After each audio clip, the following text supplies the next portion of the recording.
Happy Monday. I'm the Grace Striga, and I'm here to give you your daily collective read for today. We are going to get started on today's daily collective read in the next few minutes. But if you would like to get on the list for today, the list, as always, is open. As always, it is 3 cards for a donation of $29 or more, 4 cards for a donation of $23 or more for my subscribers. Links in my bio. Please keep in mind there are 2 things I do not read for across these apps. Those are pregnancy and medical. Happy to give insight on anything in private readings, and you can book private readings on my site. We are also doing 2 giveaways today. Our first reading giveaway will be a reading giveaway for the highest gifter between now and the conclusion of the daily collective read. So I wish you a lot of luck if you're participating in that giveaway. The other giveaway we are doing right now will be a reading giveaway when we get to 50K likes. So make sure that you are tapping that screen. We will get to 50K in no time. Also, when you tap the screen, it encourages this live to be pushed out to those who have not received it before. So thank you so much in doing your part in helping to share these messages. Prior to beginning today's daily collective read, I will be giving a brief recap on what we've been seeing in the cards over the last few days. If you would like to catch any of that full reading, you can find it over on the place where we keep the videos. You can also find it over on the place where we keep the photos. You can also find it as a podcast over on my spot at Tarot Church and over on my Substack. But before we begin today, most important question, scale of 1 to 10, how are we doing today? There are no wrong answers, okay? And there are no wrong answers, particularly right now, because one of the things that we need to talk about is we're in retrograde season right now. We're in retrograde season. It's a season, okay? Because there's not just one retrograde happening right now. There's a bunch of them, okay? We got Neptune in retrograde. We got Saturn in retrograde. We got Pluto in retrograde. What else we got in retrograde? And we got Mercury in retrograde. Chiron is going in retrograde on the 30th. It's a lot. It's a lot of retrograde. And let's talk about things that we can expect when there are so many planets in retrograde.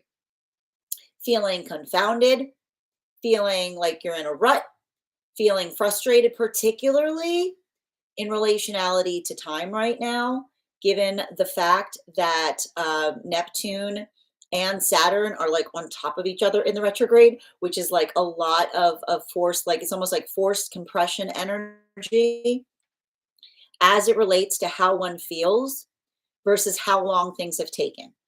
I want to bring something up right now that's going to help, because I feel like what may be potentially happening for a lot of individuals during this particular retrograde cycle is having, like, I want to say, like, head slapping moments of understanding about things. Okay.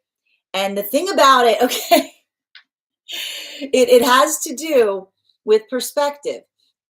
It has to do with being able to understand things. And what can sometimes happen, right? This is why we often sometimes talk about like a breakthrough is not like, oh, it's usually not like characterized by like this like moment of being like, oh, it's more like, oh, it's like, oh, like it's one of those kind of things, because it's the observation of something that may have taken a lot of time to grasp an understanding on.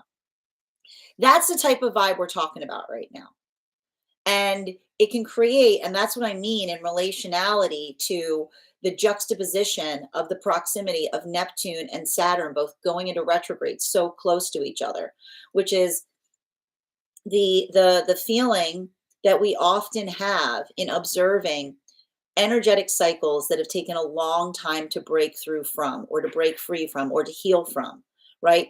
A lot of frustration we can like experience with those. It's a lot of that, like the whole time kind of energy. You know what I mean? Like that, like the whole time, like it's like that. That is what I mean right now in relationality to what you may be experiencing with all of this retrograde period. But there's some things I want to say to you to help you through that right now. Specifically, listen to me.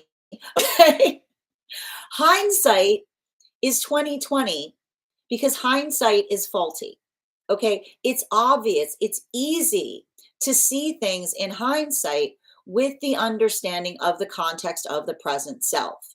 So this is why we talk about, right? When we talk about going easy on ourselves, we understand that when we start to go easy on ourselves, we allow the possibility of inner child healing. And this is just a reminder too, that inner child healing does not mean the work of being like, oh, there's the little baby of you. I forgive the little baby self. No, it can be inner child healing is the work that you're doing in any context of the self that you could not see the things that the present self sees, right? It is the observation of working into the context of becoming the space by which you're able to do something better and you're able to nurture that past version of self that didn't necessarily have the intelligence, didn't necessarily have the wisdom, didn't necessarily have the self-love, didn't have the compassion. This is why we talk about the fact that inner child healing is so hard and so rough around the edges, right? Because it's very easy to want to get hard on the self. It's really easy to want to like put that force of pressure on the self. But when we're able to temper that pressure with the force of compassion, right? Leo, like, and this is why I want to say, like, I'm telling you guys, this Mercury retrograde cycle is a little bit like Mercury to the rescue right now. Okay. It's like, I feel like the Mercury retrograde cycle that we're going through right now is like, you want to say something about the Mercury retrograde? Go for it. Because the thing is, we've got all of these planets that are retrograding in Aries, which is like, it's like working through that anger. It's working through that frustration. It's working through that ire that we often find in the Aries cycle, which is the space by which one can see how to do something better. And when you see that you can do something better, it suddenly makes you want to get really hard on yourself in all the spaces that you could not see it before. But here comes Mercury in Leo retrograding that says, yo, yo, yo. Okay. Be a little kind to that past person because that past person is how you've come to where you are today, right? And even if we're not energetically perfect, right? Holding space, having that compassion that we bring forth upon ourselves, this allows us to build the energetic resolve to be able to understand and recognize what we're trying to do better going forward. So I want you to kind of recognize that right now, because I keep on telling you guys, like this season of retrogrades, it can feel very self-isolating. It can make one feel very much like it can, like, again, it's all that Aries energy, right? And what does Aries often enter into cycles with? Feeling kind of lonely in here, right? It can make you feel very, very alone. It can make you feel very, very isolated. But this is why we often see in Aries cycles that Aries energy typically comes in as a rebel without a cause until they realize that the whole perspective of being a rebel without a cause means that you're looking at things from the optics of you against the energetic, like, world around you. So allowing for that space of compassion to help one through a lot of that roughness is going to kind of help ease some of the energy that we're experiencing with all of these planets retrograding in Aries right now. This is having a big impact depending on where one finds oneself on the frequency cycles. A big impact right now. A little bit rougher on the kind of rough right now for energy coming into divine union. We're going to talk about that in a moment. But one of the things I'm seeing right now for a lot of the energy and separation is this is a time of like deep healing. Why? Because I see either two different modalities right now for the energy and separation. And I'm not surprised to see two different modalities given the fact that we've got Venus and Gemini right now. These are either experiences or modalities wherein someone is healing by themselves, for themselves, understanding that there's no greater gift that we bring into healthy partnership than the work that we apply to ourselves. That it's not that observation, right? The understanding and recognition of what it is that we're trying to do better allows the context by which we are able to work upon the self. And that's a lot of that energy that is potentially going through a lot of review of the past, right? But not holding on to the past rigidly, not getting energetically bitter about it. Because when we get too bitter about the past, we hold on it too tightly. And when you hold on to something too tightly, what happens in that clutch? You can't see anything, right? But when the observation comes that you open your hand and you're able to observe, right? You're able to look at something with an easement of perspective. It allows one to be able to identify the lessons that allow one to carry forward in terms of doing something in a better way. So this is why I see that a lot of that relation, those energies right now are in temperance energy, that hard work of sifting through the past and the self with a state of compassion to be able to allow for an understanding of what one is working on, to allow, and that is the gift that they feel that they are preparing for the counterpart. Because when we work on ourselves, it is the gift that we give both to ourselves and to those around us. I also see that for a lot of that energy, these are either new partnerships that are coming together during this time. And what I like about this is there's a lot there's a lot of easement here. There's a lot of energetic easement that I'm seeing in these relationships, right? That sense of compassion, bringing forth to one another, the observation of understanding, that modality of work where we understand and recognize, and potentially even a lot of conversation about past experiences and about past relationship, with the observation that everything is fixable so long as something is, and so long as that work is mutual. And that ability, what are they doing right now? They're sifting through the past to ascertain if the work that they're doing going forward is mutually aligned, because it's the observation of the recognized mutual work whereby everything is possible. So there's a lot of that harmony that we see that is the foundation of a lot of these new relationships. The one thing I'm going to say about these relationships is incredibly strong foundations, incredibly strong foundations, because they're starting with the hard part first. They're ascertaining and they're giving each other compassion in relationality to what it is that they're working on doing better. So there's a lot of vulnerability there, but this is the energy that sees the honesty, right? The honesty that we bring to ourselves that allows the ability of making anything energetically possible. This brings us to a lot of the energy that's moving deeper into divine union right now. And for a lot of that energy moving deeper into divine union, you'll recall that these were those magician partnerships that were coming together from about the time of the solstice up until the time that Mercury and Venus stationed direct behind Neptune. These are relationships that were prioritizing the authenticity of the self above all to frame the context of the healthy relationship. Difficult time right now. Difficult time right now for some of those energies in partnership. Is it due to the relationship? Absolutely not.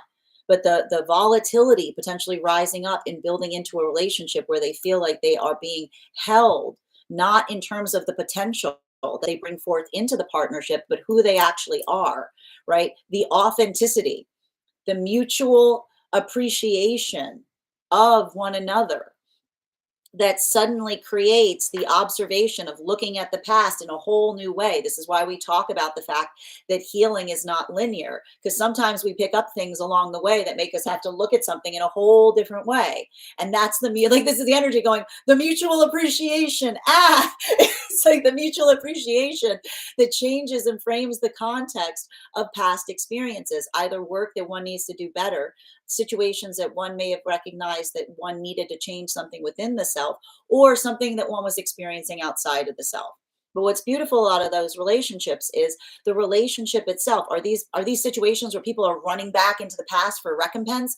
No, we don't do that. It's the energy that feels the healthy relationship, that serves as a strong anchor, that's allowing them to move through a lot of the stirring up of emotions. A lot of the work though right now in a lot of those relationships is working on not projecting a lot of that volatility onto counterpart, right? It's like a lot of the energy that's trying to understand and recognize that the force of love is not allowing the projection of our frustration, but almost working through it internally that allows for, again, the articulation of it instead of the projecting through it. This brings us to a lot of the energy that's deep within divine union. A lot of these relationships were those chariot partnerships that were starting from about the time that Mercury and Venus stationed direct behind Neptune up until the time that Mars stationed direct earlier this year. A lot of those relationships, it was the reliability of counterpart, the understanding of the stabilization point that we create in healthy relationship that allows us to move deeper into the inner sanctum of the self. For a lot of the energy that we see right now, there is a maturation point that's been reached in a lot of the aspirations of those relationships. The arrival into a manifestation goal that isn't demarcated by what you receive, but being able to see something in a different way. So this could be feeling like a time of deep contemplation for a lot of those relationships, the observation of how far one has come, how much one has changed in the context of the relationship, and even in the adaptability of pathwork going forward. This is almost like the energy that is observing and recognizing what is possible that may not have been observed before they even entered partnership, with the gift of the maturation that one is found within the context of the relationship.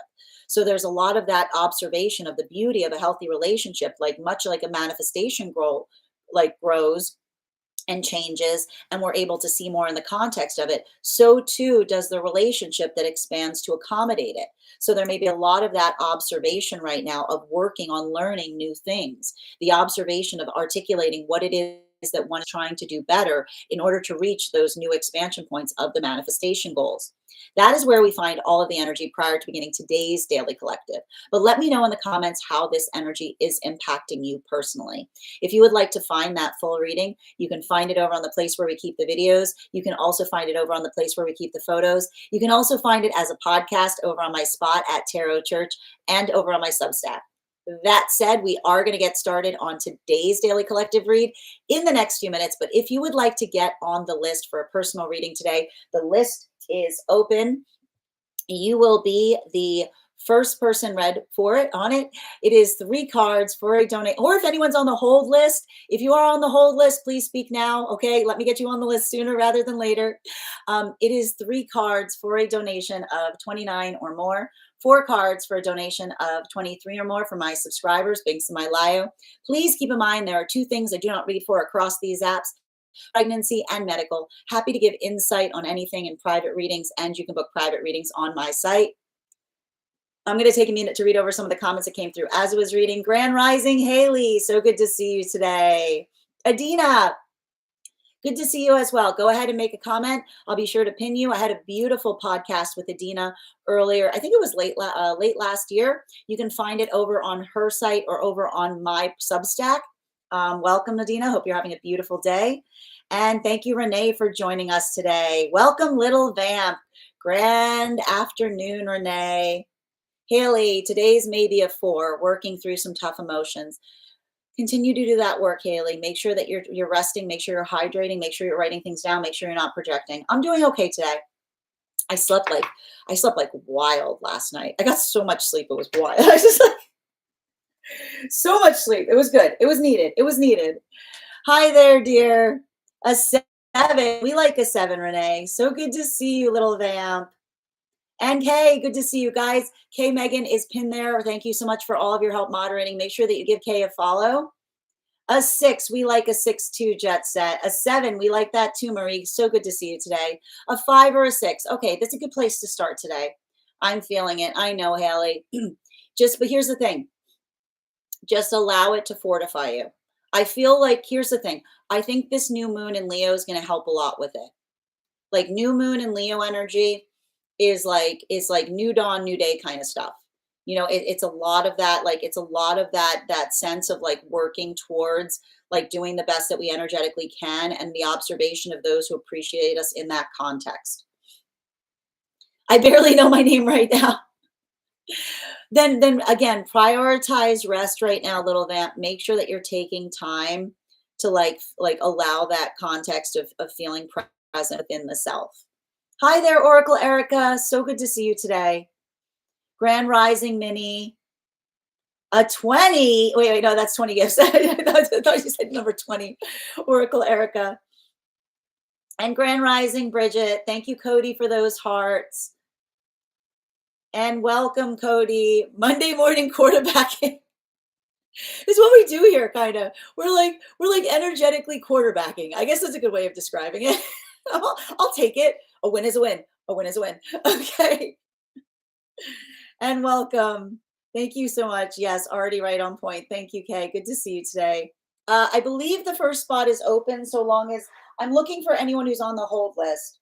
I know I've got a few people on the hold list. So anyone on the hold list always has first dibs into a spot. But yeah, if you want to get on the spot right now, Rye, that'll be your spot. And you'll also have an additional card if you're the first person read for today. Mercury got, it's not Mercury. Listen, it's not just Mercury right now, Bridget. We've talked about this.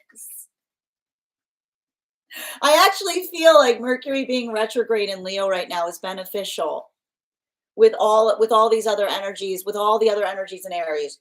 It really is. And thank you, channeling, for renewing your heart maze.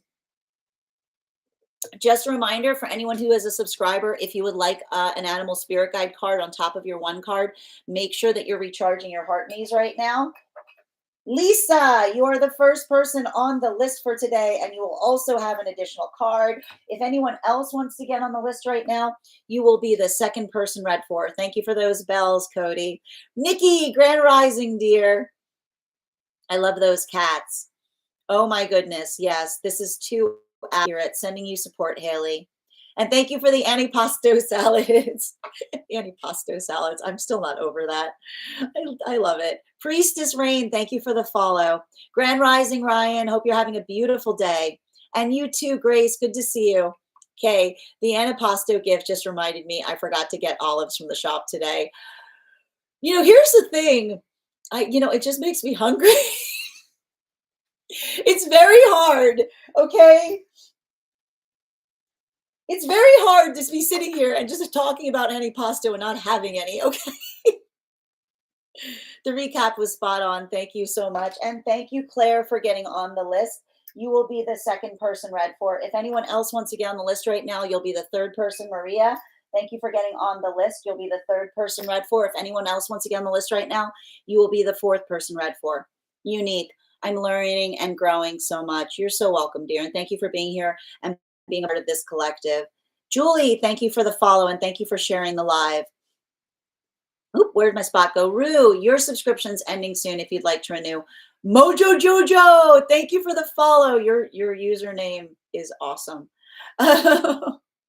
Ryan, I couldn't sleep last night, feeling it now.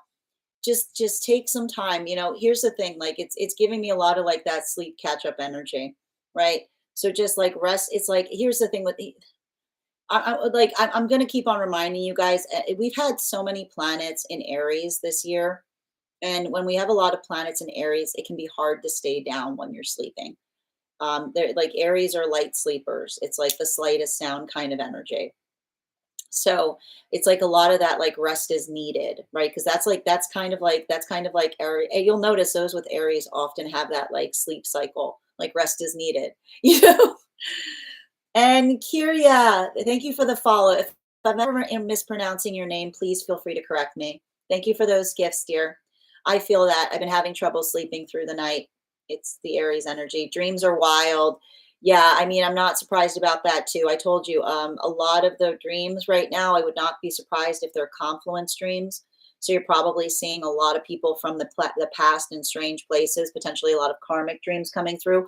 I would also not be surprised if there are dreams that you're not remembering. I would not be surprised if you're not having any recall right now, because with so much of this retrograde energy, it can bring up a lot of stuff from the past in the context of the dream to see if we're ready to energetically work through it.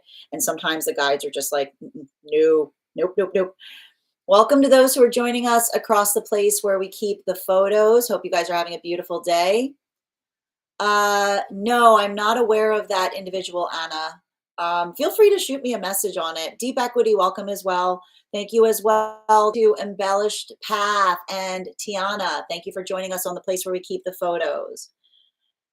Thank you as well, reservoir. What's reservoir? I feel like I've access to a new reservoir. Oh, you wrote revise. I see reservoir of energy. That's nice. That's a good thing. And Cody, thank you as well. Hi. Yeah. What? I like it. Poor old Mercury. Mercury's like, stop blaming me for everything. No one ever thanks Mercury when things are going well. Yep. There we go. Wait a minute. Been baking through the anxiety, eating one piece and giving away the rest. That's beautiful. But that's what I mean, right? Like we talked about this channeling frustration into productive spaces. Perfect example right now, Grace. How many planets are in retro right now, Cody? Hold on, I gotta like take a deep inhale before we get started. Neptune, Saturn, Chiron's going on the 30th, Pluto, Mercury. Did I miss what did I miss? What did I miss? I know I missed one. I probably missed a one. Anna, thank you for those heart me's as well. Hi. Oh, thank you, Aubrey. That's really kind of you. I got you. I'm gonna say the list right now. If you have sent donation and I've not named you, please just send me the initial where you sent it. Don't put the full name of the place. The apps don't like it when you talk about the other apps. The apps are very jealous like that. They don't want to hear anybody else's name. So just put the initial. The list we have right now is Lisa, Claire, and Maria.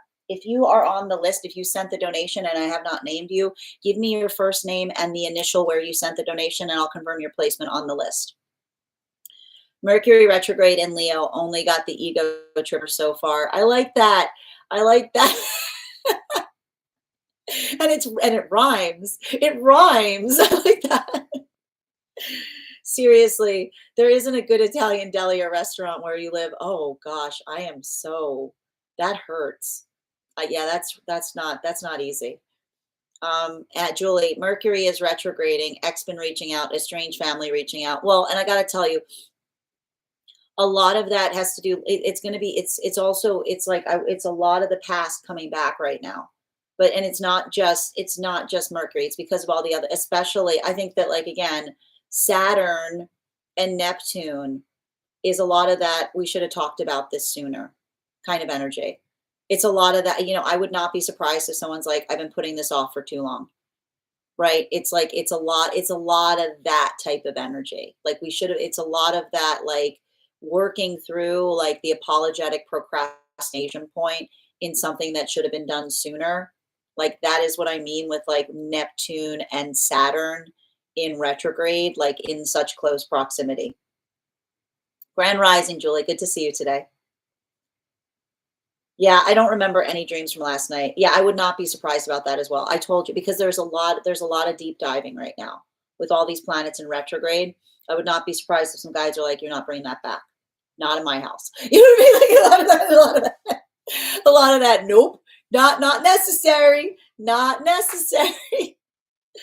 Julie, fighting for my life to not crash out, and I know, and that's a problem right now, Julie. I keep on saying with like all of these planets in Aries, it's a lot of that, like, it would feel really good right now. Wouldn't it be nice if you just let yourself get triggered as a treat? Wouldn't it feel really nice right now if you just let yourself get triggered as like a little treat? A little treat, a little treaty, a little trigger as a treat, a little trigger as a treat would feel nice, wouldn't it? Wouldn't feel nice? Don't, okay. Don't. All right. I had some insanely vivid recall the night before last, and then last night there was nothing. Well, and again, it might just be a moment of kind of like allowing you to absorb what was coming through in that previous one. I will point out if anyone would like a dream interpreted, we do here life path, highest priority messages from spirit, past life, angelic guidance, pet readings, animal spirit guide readings, mediumship readings, love readings, dream interpretations, and guided messages. If you have information that you feel is relevant for the purposes of our reading, you can post it in the notes when you send the donation. You can also post it in our subscriber only Discord channel in the appropriate channels. Kuria, did you hear your name listed when I named the list? If not, I will double check. And thank you as well. Hold on a minute. Sure. Grand Rising, Virginia. Yes, thank you guys for supporting each other in the comments. Ra, can you explain the Aries energy more? What would you like me to explain about it? Here's the thing about the Aries energy is it's like I like to describe it as like the ignition switch. It's a lot of that vroom, like that's the best way I like to describe it. Aries energy is vroom. it's it's a lot of that, it's a lot of that like it's that shove energy, right? But this is why we want, and it's not necessarily like that is negative or positive, right? We're going to be working through that a lot. We've been seeing that a lot, and the lessons have been coming through this Cancer season. It's working through the egoic journey in the space that sometimes our egos get energetically triggered for good reason, right? Understanding that the ego is there to protect us, but sometimes the ego is there and it indicates work that we need to do within the self. And having the healthy ego is not just being like being triggered, but being able to navigate the trigger to understand what direction the work needs to go. So that's the thing we have to be like conscientious about with so many planets right now, like retrograding in the house of Aries. It can make us feel very, very touchy about things that we wouldn't necessarily be touchy about. And it's not necessarily to say that we shouldn't feel touchy about but making sure that we're doing the inquiry on the self to understand why something bothers us the way that it does. Because understanding why something bothers us the way it does helps us to have the healthy egoic space where we're able to understand if the work needs to happen inwards or if the work needs to happen outwards. I hope that helps. Yes, hold on a moment. And I love that Cody. I love Cody is just laughing about this. I just see Cody just like laughing. I feel like I know what level you are. Like I know where you are right now in this retrograde cycle. If you just keep on, you're like I'm gonna laugh. All right, where were we? Lisa, what do you mean by five? Five, right? What? Five, what? What five is this? What? What am I missing? Almanac and horoscopes. What about almanac and horoscopes right now, Deep? One moment. Pluto, Mercury, Neptune, Saturn, and Uranus. Oh, or yeah, I think we've got all of them. Mm-hmm. Oh, I forgot. Wait, is Uranus too?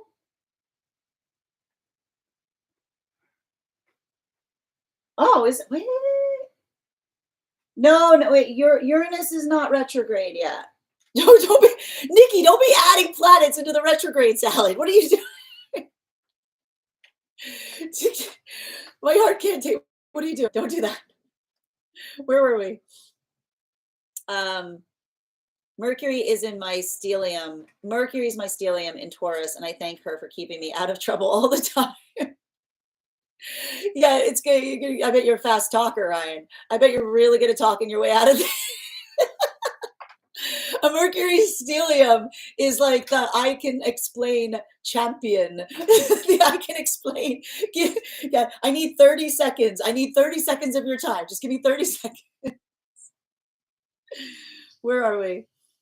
I feel really good, but then again, I thrive during retrogrades. Well, that's good, right? Yeah, we've talked about this. I feel like I do that during eclipses, you know? Yep, I like that. Yeah, the ego trippers. I like that. Yeah, and that's what I mean. This type of energy that it'll get you. It'll get you. Yep. Saying the Mercury retrograde came to save me. Oh, oh yeah, yeah. Lisa, you get five because you're the first one on the list today. Yeah, I know what you meant by five. Yes, absolutely. Um, sure. So basically, it says my fingers say amor fati, which means love of fate, which is a lot of the work that we do here. Thank you. I'm back channeling. Welcome. So good to see you. Hope you're having a beautiful day. No flipping table. But here's the thing. It's not the fact that and that's the thing with energy like this. I'll put it this way, little man. You know what I'm going to say about this? It's not. It is bored. Like if you're gonna flip a table, make sure it's something that you're doing intentionally. Is what I keep on saying. Make sure it's something that like there's a sound reason or understanding in relationality to doing something that feels energetically constructive is the best way I can describe this. because that's what I mean about like working through some of that space of being triggered, right? It's like there is some inner child healing to be done here, but it's a lot of that protectiveness, which is the identification point of being able to understand and recognize what and why you feel the way you do, right? Like bringing that introspection to something if you're like in the flippy mood, if that's the best way to describe it. All right. Hi there, Ducky. So good to see you. Yes, me, and with the help of some things, I'm going to survive this. Sending you support in whatever way you're finding to navigate, Julie. Cody, getting triggered is not a treat for me. Well, and that's the thing, right? It's not like that's the thing we have to be avoidant of in energy like this, because it feels too sweet to be triggered right now with all of the energy retrograding in Aries. And thank you, Jojo, for the follow. When I was born, Jupiter, Saturn, Uranus, Neptune, and Pluto were all in retrograde. Wow. So I'd be curious about how you do during retrograde seasons too. And my North Node, I don't know what that means. I like to describe it as like what we aspire to, highest hopes kind of energy. Julie, literally, I'm rocking back and forth like I'm rocking back and forth like Strega said, don't crash out, don't absorb. Be constructive, right? Don't like here's the thing, right? Don't crash out, pop a wheelie. Okay? There you go. Don't crash out, pop a wheelie. How about that? That is Leo season, right? That is Leo season coming into focus. Okay? There's our message for today. Don't crash out, pop a wheelie. Okay? Yep, you're so welcome, Ra. Hi there, Chris. Thank you, Cody. Hi there, Cody. Like you changed the song. You smiled and you went back to laughing. All we can do is laugh. Yes, laughter is a calibration tool. Totally agree. Oh, 5 planets. Yes, I got you, Lisa. I don't know. I'm guessing. Oh my God, another one. No, Uranus. Uranus is not in retrograde. Uranus is not in retrograde. Chiron will be going into retrograde on the 30th. I have X's from 30 years ago popping up. No, it's deep cut. It's deep cut energy. It's deep cut energy, but for sure. Yet. It's just a yet. I love that Alexandra just wrote yet. Davila, thank you for the follow. Oh, thank you for the compliment, dear. Colleen, beautiful meaning. Thank you for sharing. You're so welcome, dear. Oh, that's really kind of you, Anat and Natash.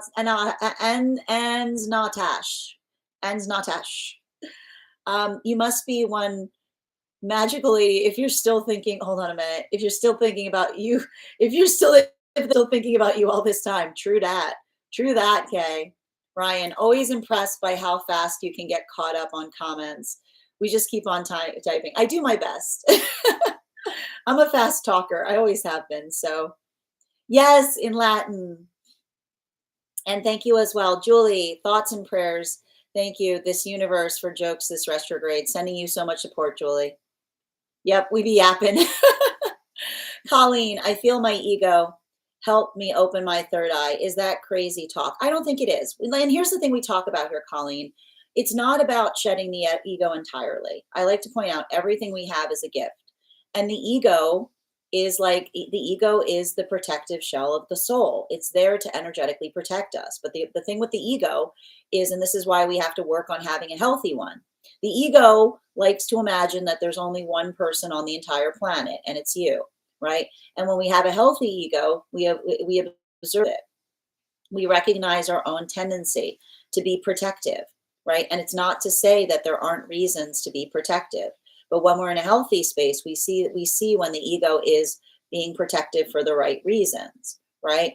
So I don't necessarily feel like saying that. Like you describe a circumstance or situation to me in that way. I'm not saying that it's impossible, right? It is possible because it can create that space of, especially if you're coming to a space of starting to recognize your own value or recognizing your own power or starting to bring compassion back to the self, then that can be a moment or a good example of how the ego can help us on our own energetic journey, but without leading us astray, right? the healthy ego. And we've talked a lot about this with Cancer season. We like to identify a healthy ego, much like the shell of a crab, right? The shell of a crab doesn't do anything crazy.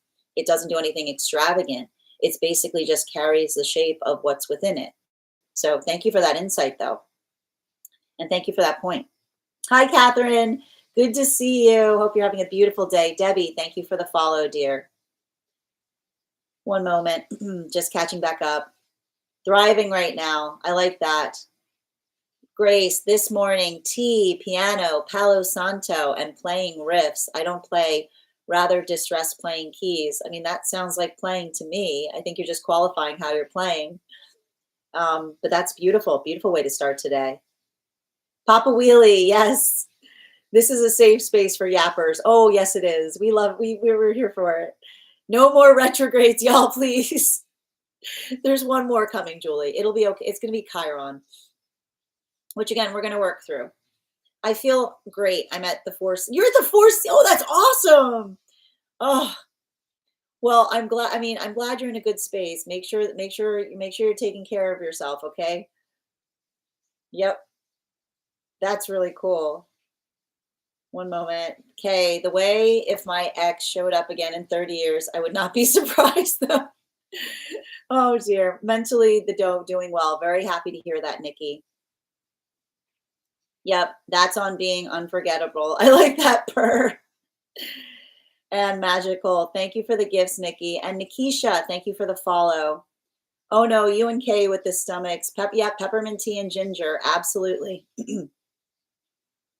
I know. That's exactly what it gives. Not trained. Hold on. Played clarinet in high school. That's cool. Well, it sounds like you're learning something new on the floor. Seems like a good place.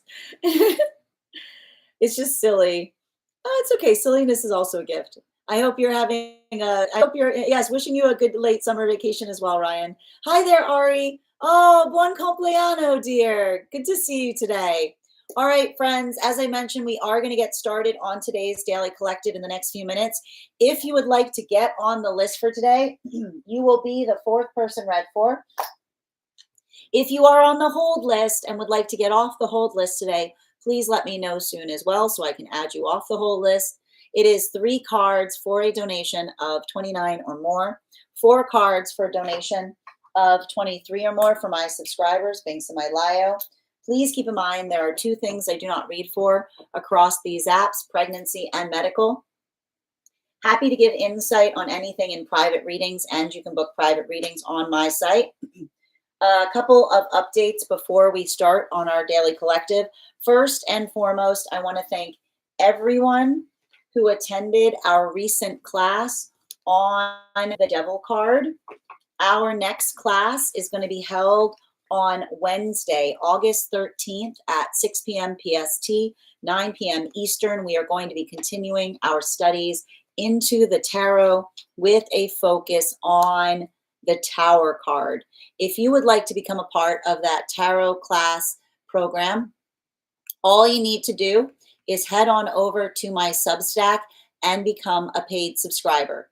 Your paid subscription to my Substack is your ticket of entry into our live classes each and every month.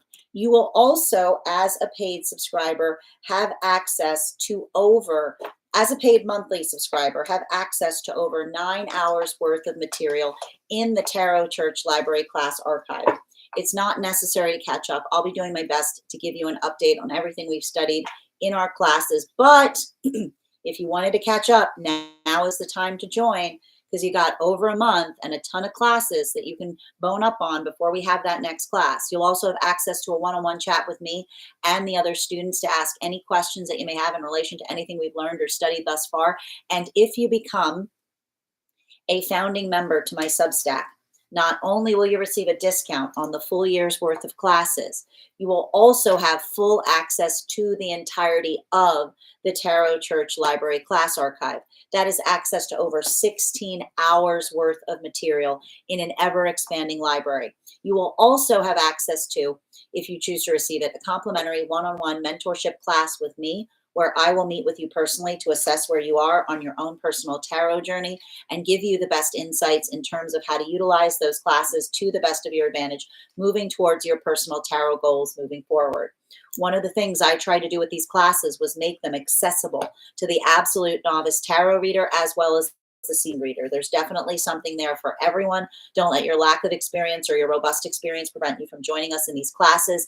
And even if you don't become a paid subscriber to my Substack, I would encourage you to follow me there to stay up to date on any new offerings or services. I also post my weekly newsletter there, which will let you know about my in-person events as well as my online live schedule. You'll also have access to my mystic meditation articles. Those are released about bi-monthly, which will let you know about the energy we're experiencing in article form. I just released one about navigating this recent Capricorn full moon, and there will be one coming this week to help you understand on how to work with this Leo new moon energy that we'll be experiencing most effectively. I also want to let you guys know that on top of my standard life path readings, I also offer mentorship classes. These are for any of my students seeking a more personalized educational experience with me. I take a very limited number of students for this reason, as those classes are focused on each individual's personal spiritual goals and journey work. Those classes can be purchased on an individual level or as a monthly class series, weekly or bi-weekly as your schedule permits. Also, for my clients seeking more consistent weekly tarot support, I'm very happy to offer weekly tarot insight packages. That is a package of 4 30-minute readings, again, weekly or bi-weekly as your schedule permits, so that you can stay more consistent on your journey at a budget. I'm also very happy to offer dream interpretation readings. You can purchase those per dream or as a series. If you purchase the series, I would encourage you to start to keep a dream journal, as we will meet weekly or bi-weekly with that journal and utilize the tarot to understand the key themes and messages coming towards you in the dream space. That said, we are going to get started on today's daily collective read in the next few minutes. But if you would like to get on the list for a personal reading once we conclude the daily collective, the list is now open. 3 cards for a donation of $29 or more. 4 cards for a donation of $23 or more for my subscribers, Binks and my Lio. Please keep in mind there are 2 things I do not read for across these apps: pregnancy and medical. Happy to give insight on anything in private readings, and you can book private readings on my site. We do here life path, highest party messages from spirit, past life, angelic guidance, pet readings, animal spirit guide readings, mediumship readings, love readings, dream interpretations, and guided messages. I'm going to take a moment to read over some of the comments that came through as I was reading. Also, I'm going to reread the list. If you have sent donation and your name is not listed, please give me your name with the initial where you sent the donation so I can confirm your spot on the list. The list I have right now for today is Lisa, Claire, and Maria. Lisa, Claire, and Maria. If anyone else has sent a donation in at this time, please notify me by putting your name in the comments with just the initial of where you sent that donation. The app does not like to hear the names of other apps. These are jealous apps, okay? Jealous apps, don't want to hear anyone else's. Rebecca, my dear, I don't see the name here. Can you please confirm that it came through? Because I'm not seeing it on my end. All right. That said, I'm going to continue to read over the comments. It came through now, dear. I got you. Thank you. If anyone else would like to get on the list for today, you will be the 5th person read for, as I mentioned. And just bear with me a moment as I read over some of the comments that came through as I was giving those updates. I just got her, Bridget. Thank you for the help. Okay. Perfect. No problem, Gadir. I got you now. You're on now. Excellent. And oh my God. I had one too. You had one what? You had what?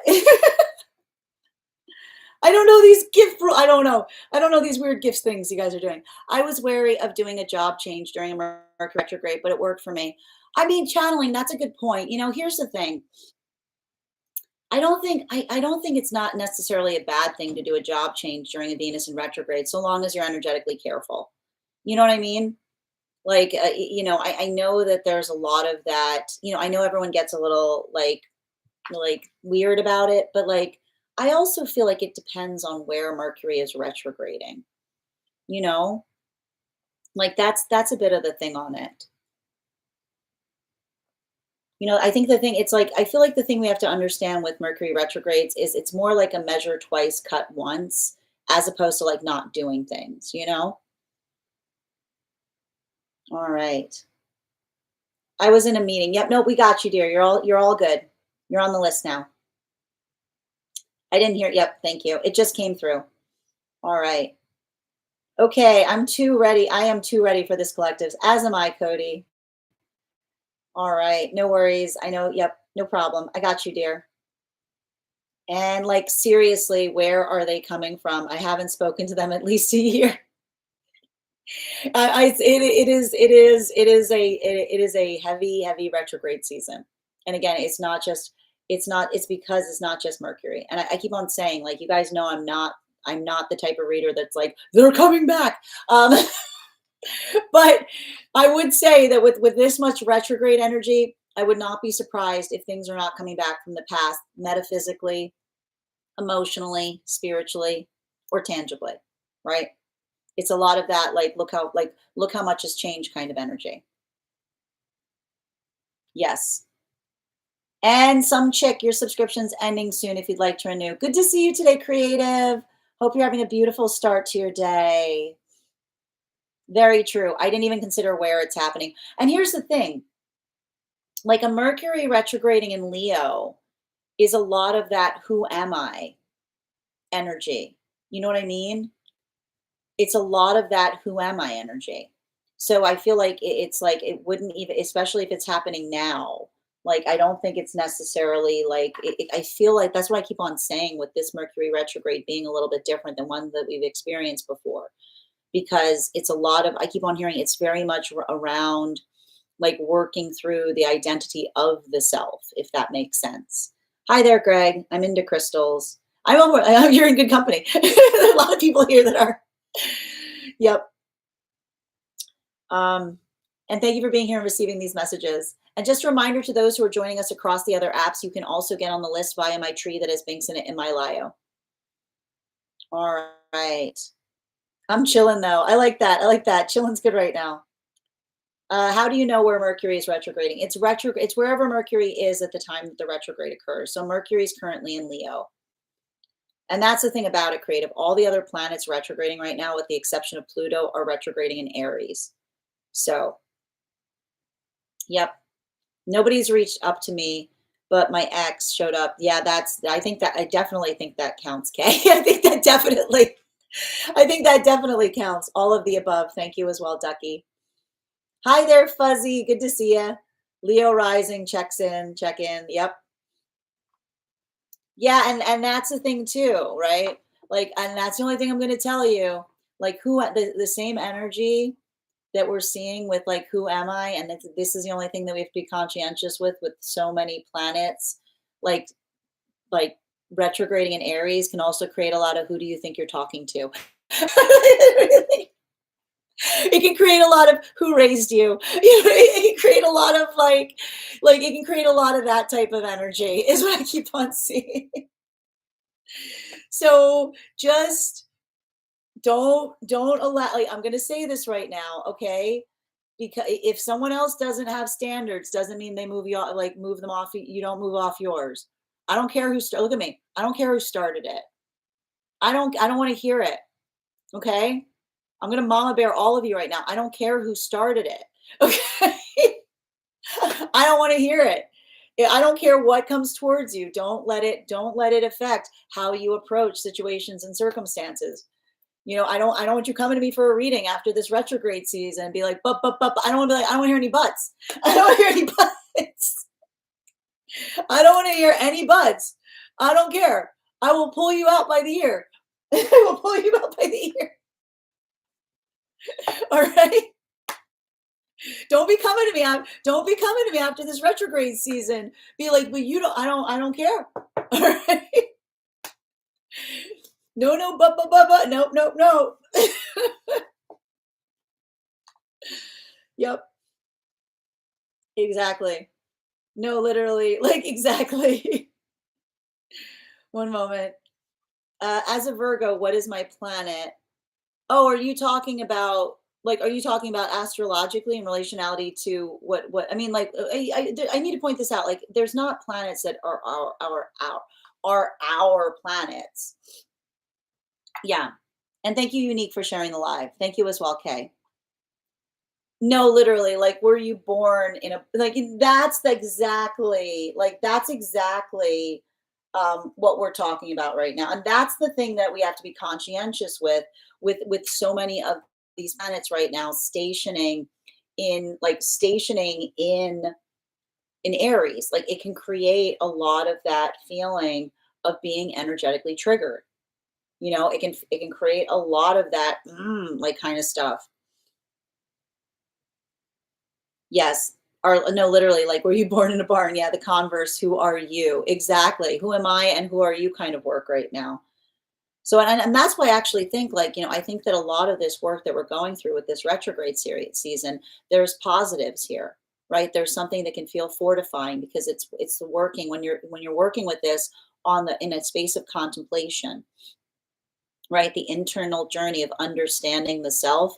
This can feel like a lot of like, I feel like this can feel very affirming, right? It can help build resolve in relationality to how one feels, like how one identifies to the self, right? So that's what and I'm sure we're going to be pulling a lot of that in today's reading. Oh man, I have very high standards. And that's not a bad thing, right? But I need to point out, as long as our standards don't change in terms of what we hold to ourselves versus others, right? We always, and this is what we mean about having healthy egoic space, right? When we're in a healthy egoic space, our standards do not just exist solely for us. They're the standards that we share for others around us. Yep, you're welcome, Nikki. Yeah, exactly. Look at me. Yes, Mama Bear. I'll zip it. Thank you, Cody. But I needed a sweet treat. You can have a sweet treat, just not a trigger treat. No trigger treats. I'm playing in the background. I love it. Yes, I just don't understand.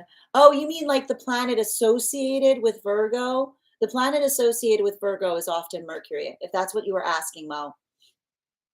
Well, I mean, the sun, not the planet, is ours, Leo. I like how you're like, is ours. I like Leo's like, that's a very Leo way of saying it. You're like, you can have any of them, but the sun's ours. You know, it doesn't. We don't really care. But that one's ours. You can have the rest. All right. As a Virgo rising, Mercury is in my chart ruler, but Pluto is conjunct my sun, so impacts me more. Yeah, and that's some heavy stuff, right? Like the space between Mercury and Pluto. You know, not it'd be so easy to gloss over something. Be so easy, right? That's hard with Mercury. Can like be you can just see like it'd be real easy just to gloss over something, but you got to do that that deeper work. Where are we? My standards recently went up. I like that, Kay. No trigger treat. Jerry, Leo, Aquarius moon, born on full moon. Thank you, Jerry, for that gift. Ooh, I like a Leo, Aquarius. You know, that's like it's a very sentimental cat. You're very sentimental, right? I never let go of this. I never forgot that. Picture it. It's like it's good. Picture it. The year was 1924. It's a lot of that. You guys can have all the planets. Peak Leo, yes. By the way, my Saturn is my 12th. Ooh, yeah, that's like you got some like that's some like later in life stuff there. That's some like that's some Saturn in the 12th, man. That's some intense stuff, you know? That's like, that's a lot of you never know what's gonna happen kind of energy. That's like a funny thing happened kind of energy. Oh, thank you for the compliment, Veronica. Yep. Have fun rotating us, JK. Just kidding. Have fun rotating us. I like that. Hi there, Marie. Good to see you. Or Saturday. Yeah, I remember the day I was asking about it. I am. Thank you for confirmation, Jerry. And just a reminder, we are doing a giveaway right now. Whoever gives the highest gift will get a free reading. Jerry right now is in the lead with 400. So congratulations, Jerry. Hi, yep. Hi there, Chris. Welcome. Virgo, September 3rd, early Virgo. And that's, the thing about it too, with those with like Virgo placements right now, I want to stress this. This might be a little hard with those with Virgo placements because I told you with a lot of the retrograde energy, not being too hard on the self, remembering perfection is a destination, it's a cardinal direction, it's not an actual place. So just allowing one's resolve if you're feeling like there's something you could be doing better, you know, also for those around you. Bridget, my girlfriend's son told her to, whoa, what? Oh, no, no, no. That's not nice. Good for Aunt B. Thank you, Aunt B. Yeah, don't let someone speak to anyone like that. Absolutely not. That's what I mean though with that type of energy, right? Yeah, that's peak what we should expect right now, but good for them to protect, like being protective in that way. Cancer in 12th house. Cancer in 12th house is really beautiful actually. Cancer in 12th house is like lovely energy, right? Because Cancer, like that's like wildest dreams kind of energy. I like, I was about to say good news. Good news, you're going to grow old. Right. You're talking about Saturn in the 12th. Yeah, right. Like the good news, you're gonna grow old. I like that. Virgo, September 20th. Yeah, that's what I'm going to tell my Virgos right now is like, remember, don't be too, like, remember, perfection is not, is something we reach for. It's not attainable, not being too hard on the self because this, like I keep on seeing, this energy can be very intense in observing ways you could be doing things better. Let it fortify you. Don't let it like depress you. Libra, Sag, Virgo here. I love that. Libra, Sag, Virgo is great. But like, like the thing with the Libra, Sag, Virgo is like, it's that Sag is having a rough time between the Libra and the Virgo. Sag is going, why don't you show them how crazy you can be? Like that's a lot of like the Libra and the Virgo being like, this is a choice. This is a choice. This is a choice. Don't make them mad. Ooh, wow, you are a cuspy Leo Virgo. That is a very, very cuspy Leo right there. Oh man, 23rd. That is the cuspy of cuspies, Ducky. Oh, you're on B. You're on B. Of course you are. Well done. No, good for on B. Yes, absolutely. I didn't realize I am on B. That's great. Get them. I agree. I agree. Good for you. Yep. It was hard to navigate over the weekend, but your reading definitely helped. I'm very glad to hear that, dear. I was also at the beach. Capricorn, stellium, oof. Aries sun, Scorpio moon, Virgo rising. You don't mess around. Whew, sign work like that, that's intense. Sending you support and being in separation. But like I said, right, like focusing, um, like focusing on healthy communication is what I keep on seeing. Understanding that sometimes others like others, I feel like they're like a lot of that sign work can be working in the space of sentimentality, right? Is what I see. I feel like you're someone who's you're a very practical romantic. Like others might not recognize your romanticism in bringing something practical to them. That's like I did your taxes for you kind of energy. That was just like amazing. Like, all right, where are we? Hold on a minute. I'm a Virgo sun, Libra rising, Aries moon. Definitely trying to balance my goals and kindness to self. Yeah, remember, kindness is not discretionary. It's necessary. It's not discretion. You can't say you're the type of person, Minnie, who goes, I'll allow myself to be kind to myself if you're not like, kindness is not discretionary. It's necessary. Write it down. Okay. You are not kidding with crazy Sag. No, I see it. They're like, this is a choice. Like, it's like they're like, Sag is like, let me out. We all need an Aunt B. Yeah, we do, to set us straight. Yeah. Yeah, that I just saw like, I'm just gonna go talk to him. I'm just gonna go talk to him. I'm just gonna go talk to him. They're never gonna forget the conversation. Where were we? Yep. Hi, Tara. Leo. Ooh, 18. We got all these we got man, we got some of the all these late Leos here. 7 years old. He still thinks he's grown. Oh, I mean, what 7-year-old doesn't think that they're grown? You're the 24th. Oh, well, you're July. Yeah. Oh, yeah, I got to remember. So everybody's saying these dates. I can't remember if you guys are falling on like the July or August spectrum. Yep, September 10th, Virgo. Oh, July. Yes, I didn't see. I know. I saw what you said. Did there, Nikki? Oh, hell no. I went to the beach. You need it, man. I always like to point out there is clean, and then there's the shower after coming back from the beach clean. You know what I mean?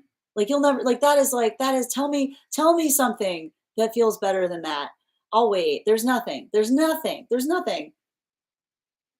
You don't talk to anyone like that. Exactly. Hi there, Greg. Oh, you're working with selenite and quartz right now. That's cool. Be careful with the selenite. You know, the thing is, I always like to point out people cut themselves on selenite because they don't realize how fragile and sharp it can be. So just be careful with it, you know? All right. Yeah, you don't talk to anyone. No, absolutely. I mean, you just shouldn't. I don't like those words at all, you know? We have this thing. Oh, that's cool. You guys have I'm going to make a big three channel in the Discord. I got to do that. I got a bunch of channels I'm creating this week. I'm going to be creating a mutual support channel, mutual aid. I'm also going to be creating a big three channel. And if there's any other ones, just feel free to put them in the comments or in the general the Discord. I'll be sure to include them. Nice, Bridget. Just a quiet chat. Yeah, I just want to talk to him. I just want to talk to him. I know you're a little early baby, Leo. I love those July Leos. That's a different cat. Yep, I see kindness to self as a treat. Yeah, that's what you got is nope, nope. Yep, I see. Yep, thank you, Minnie. I see kindness to myself as a treat after, not when it should be the first. Yeah, it's not discretionary, it's necessary. Hi there, Gemma. Woo, we got so many Leos here. Hi there, and Virgos. Welcome, visual. All I had to say was, excuse me, with the eyes, and immediately he started crying. There you go. There you go. I know exactly why they're crying too. Well done. Yep. Hi there, Dwayne. Good to see you. Yep. My chart is in Aries and I'm born. Hold on a minute. My chart is in Aries. I'm born April 1st, right smack bang in the middle. No cuss for me. That's great though. April 1st is a great date to be born though. It's like, and that's what I mean, like peak fool energy, you know? Hi, twin. Oh, that's great. Oh my God. When the big, yep, right? Ryan knows what's up. You've never, it feels like a brand new person. Yeah, you don't even want to know. I need a beach vacay memories. I think I sent a bunch of channel. I know you did, Kay. I got to catch up on all of them. Well, I am perpetually catching up. Thank you, Nikki. All right. Hold on a minute. Yep, we all need a Saturn return channel. I will do that too. I love Leos. Thank you, Sylvia. I'm an August 1st Leo. Pisces, Moon, Libra rising. That's a beautiful three. You know, that is just like pure creativity right there. A lot of creativity. That's a lot of like looking at others, be like, why don't you just do it? Be like, I can't. Like, there's a lot of bravery in those three signs too. You know, like that's a lot of, I do it when I'm scared kind of energy. Born in the 5th house with my Chiron that's in Leo. Ooh, Chiron and Leo. Chiron and Leo is rough stuff. You know, Chiron and Leo is like they never understood I was trying to do what's best, kind of thing. Yep. Hold on a minute. That and a good ham and cheese sandwich with a mini bag of Doritos. Oh, that is good beach food too. I'm peak fool energy, but in a great way, Kay. Let's be kinder to ourselves, right? Yep, I was on the list. Don't worry. Yep, no problem. Man, I wish I knew details of my birth so I could find out more about my signs. Yeah, it's hard. So I know sometimes we don't have all the full information, you know, if we don't have like the location or time. You can also work in proximates, you know, Gemma. All right. As I mentioned, friends, Chiron and Taurus. Woo. Chiron and Taurus. Yeah. Chiron. I mean, but Chiron and Taurus is a lot like, you know, you do it, you don't do the easy thing. You do it because you know it's right. You know, like that's probably a lot of those situations where you have moments where you look at someone and say, like, someone's like tries to explain, be like, I understand it completely. Still doesn't make it okay. You know, like that kind of thing. Now we bring in the good antipasto to the beach. Yes, the good antipasto to the beach. Exactly. Yep. Yep. Opposite third house Scorpio. That's somebody being like, allow me to explain. You're like, you don't need to. I understand completely. Makes it worse, not better. My Chiron in Virgo is the worst. Like literally oh yeah, that is Chiron in Virgo can be really hard too, which is like always being able to see how you can do it better. Oh, thank you for the compliment, Danielle. All right, friends, we're going to get started. I will also point out I cannot stay on as long as I typically would. So if you want to get on the list for today, please do so sooner rather than later. If you would like to claim a spot on the list for today, you will be the fifth person read for. It's 3 cards for a donation of 29 or more, 4 cards for a donation of 23 or more for my subscribers. Links in my bio. Please keep in mind there are 2 things I do not read for across these apps: pregnancy and medical. Happy to give insight on anything in private readings, and you can book private readings on my site. That said, no better time than the present. Also, please remember we've got 2 contests going on currently. The first contest is going to be a free reading to the highest gifter. Right now, Jerry is in highest is in top running for that. Thank you, Jerry. Whoever has that gives most gifts between now and the conclusion of the daily collective read will have a free reading coming to them.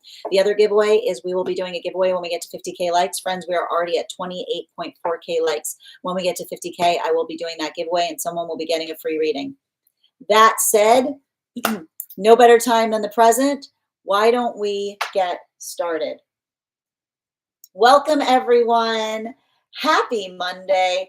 I'm the Grace Strega, and I'm here to give you your daily collective read for today, Monday, July 21st, 2025. What do we have coming through in the cards for today? Can I please have the first 2 cards in our 5-card spread for today? We are starting our day off today with the Page of Pentacles in its upright and the Fool card in its upright. This is like it's really funny because I keep on trying to say this is like Leo season coming in, but every time I tried to say it, I had to clear my throat. Which is a very Leo reading right now, right? Because it's working through the context of an energetic attention. It's working into the space of being able to do things in methodical ways. And I got to tell you right now, this is why don't let yourself get into any conflicts right now, especially as it relates to impatience. I'm just going to tell you. Okay, I feel like this is really, really important. Why? Because we got Neptune and Saturn, as well as a bunch of other planets right now that are retrograding in Aries. It can create a lot of that vibration of working on or working through impatience. But this is why, like, remembering, taking a lot of the lessons of the Capricorn full moon. This is kind of the blessing that we often have when it comes to these moon cycles. They help us understand what we're energetically working on, right? What is when we're feeling the pressure, when we're feeling the intensity, when we're feeling the frustration. What does a Capricorn full moon say? Don't worry, like don't it's a marathon, it's not a race, right? It's the observation of keeping energetic pace with yourself. And I feel like that's like a lot of the work that we see that is being navigated right now as we move out of Cancer into Leo, which is working in a space of energetic honor. It's working in the space of honoring what we do, right? The force of intention that drives our own sense of resolve, right? And that's why I keep on seeing that out of that energy, I keep on hearing it's not about being frenetic. It's not about like working tirelessly. It's working from a point of energetic strength, which is again like that space by which you're able to work towards or arrive at like that point of energetic consistency. And so this is what is a bit of an energetic challenge point, because you see these 2 cards in combination together, right? It's like this is like, even again, working on different, like working on things in different ways, right? Finding that point of energetic sustainability, right? Finding that tempo, if you will, that often allows you to bring in something new, right? It's that additional work, it's that additional idea, it's that additional circumstance. Now, this is what it feels like right now for a lot of the energy in separation. You'll recall that we've spoken about the fact that a lot of the energy right now in separation is working through temperance lessons, right? And what do we learn with temperance lessons? Not being too hard on the self, identifying and recognizing what one is trying to do in a better way, what one is trying to let go of. So, this is the work that we see, that a lot of the energy, these are two different modalities that we are observing right now in separation. Now, this is either the energy that is working on the self. And what are they working on the self? It's the understanding that when we work on the self, it's the greatest gift that we can bring to partnership. Because what feels like us finding ourselves appears to the partnership like us coming towards one another completely, right? The observation of the joy that we find, that then becomes the gift to the energetic counterpart, because it's not the energy that comes into relationship that says, help me, save me, I'm lost. It's the energy that says, hi, nice to meet you, I'm found. I know the identification point of being able to understand who we are. And again, it's never that that is complete, right? It's an ongoing journey. We're always in the space of understanding ourselves better. But when we're more in the space of working towards that tirelessly, it feels more like understanding our nuance than potentially entering a relationship where we like potentially like surprise, shock, or devastate one another with like those deeper understandings of the self. And I see even now that for some of those relationships, this is why they're healing from experiences of that nature, right? This is why it's important that we do that work in understanding the self completely when we come into partnership. I also see, right, that for a lot of that energy moving deeper into divine union, this is why we are articulating that this may be feeling like a time of breakthrough. Why is it feeling like a time of breakthrough right now for a lot of those energies that are moving deeper into partnership? For a lot of the energy that we identified as those magician partnerships, the relationships that were prioritizing the authenticity of self, that's framing the context of a healthy relationship, the observation of looking at the past with new optics, it's fortifying the direction that they're going in, right? This is the energy that recognizes and identifies that the energy, the healthy relationship is one where our view changes in profound ways. But the ability to have that different point of view, right? This is the energy that is working through that. And further, that even if there is that feeling of like volatility, or working through some like hard feelings that may be rising up, either directed towards the self about something one could be do but have done better in the past, or something that one would like observes that they went through in a different way, they're not holding on to it too tightly. As I mentioned, they're observing it, and they're allowing it to be the context by which they're continuing to move forward in better ways. While for a lot of the energy deep within divine union right now, these are those new approaches that I talk towards. The expansion of a manifestation goal that gives new point of view, new idea, new communications. A lot of the energy deep within divine union in that wheel of fortune moving into the fool, which is the space by which we see something in a different way that creates a space or opportunity to learn more, to grow more. Center card for today's spread is we have here, ooh, there it is. There's all that retrograde energy, right? There's all that retrograde energy with the Five of Cups. The Five of Cups energy here, like this is what I mean about the retrograde season. I'm going to tell you right now, if you're feeling this, what can we expect when we've got a lot of this retrograde energy happening? It can feel very and it's all happening, a lot of it's happening in Aries. So there is potentially feelings of self-isolation.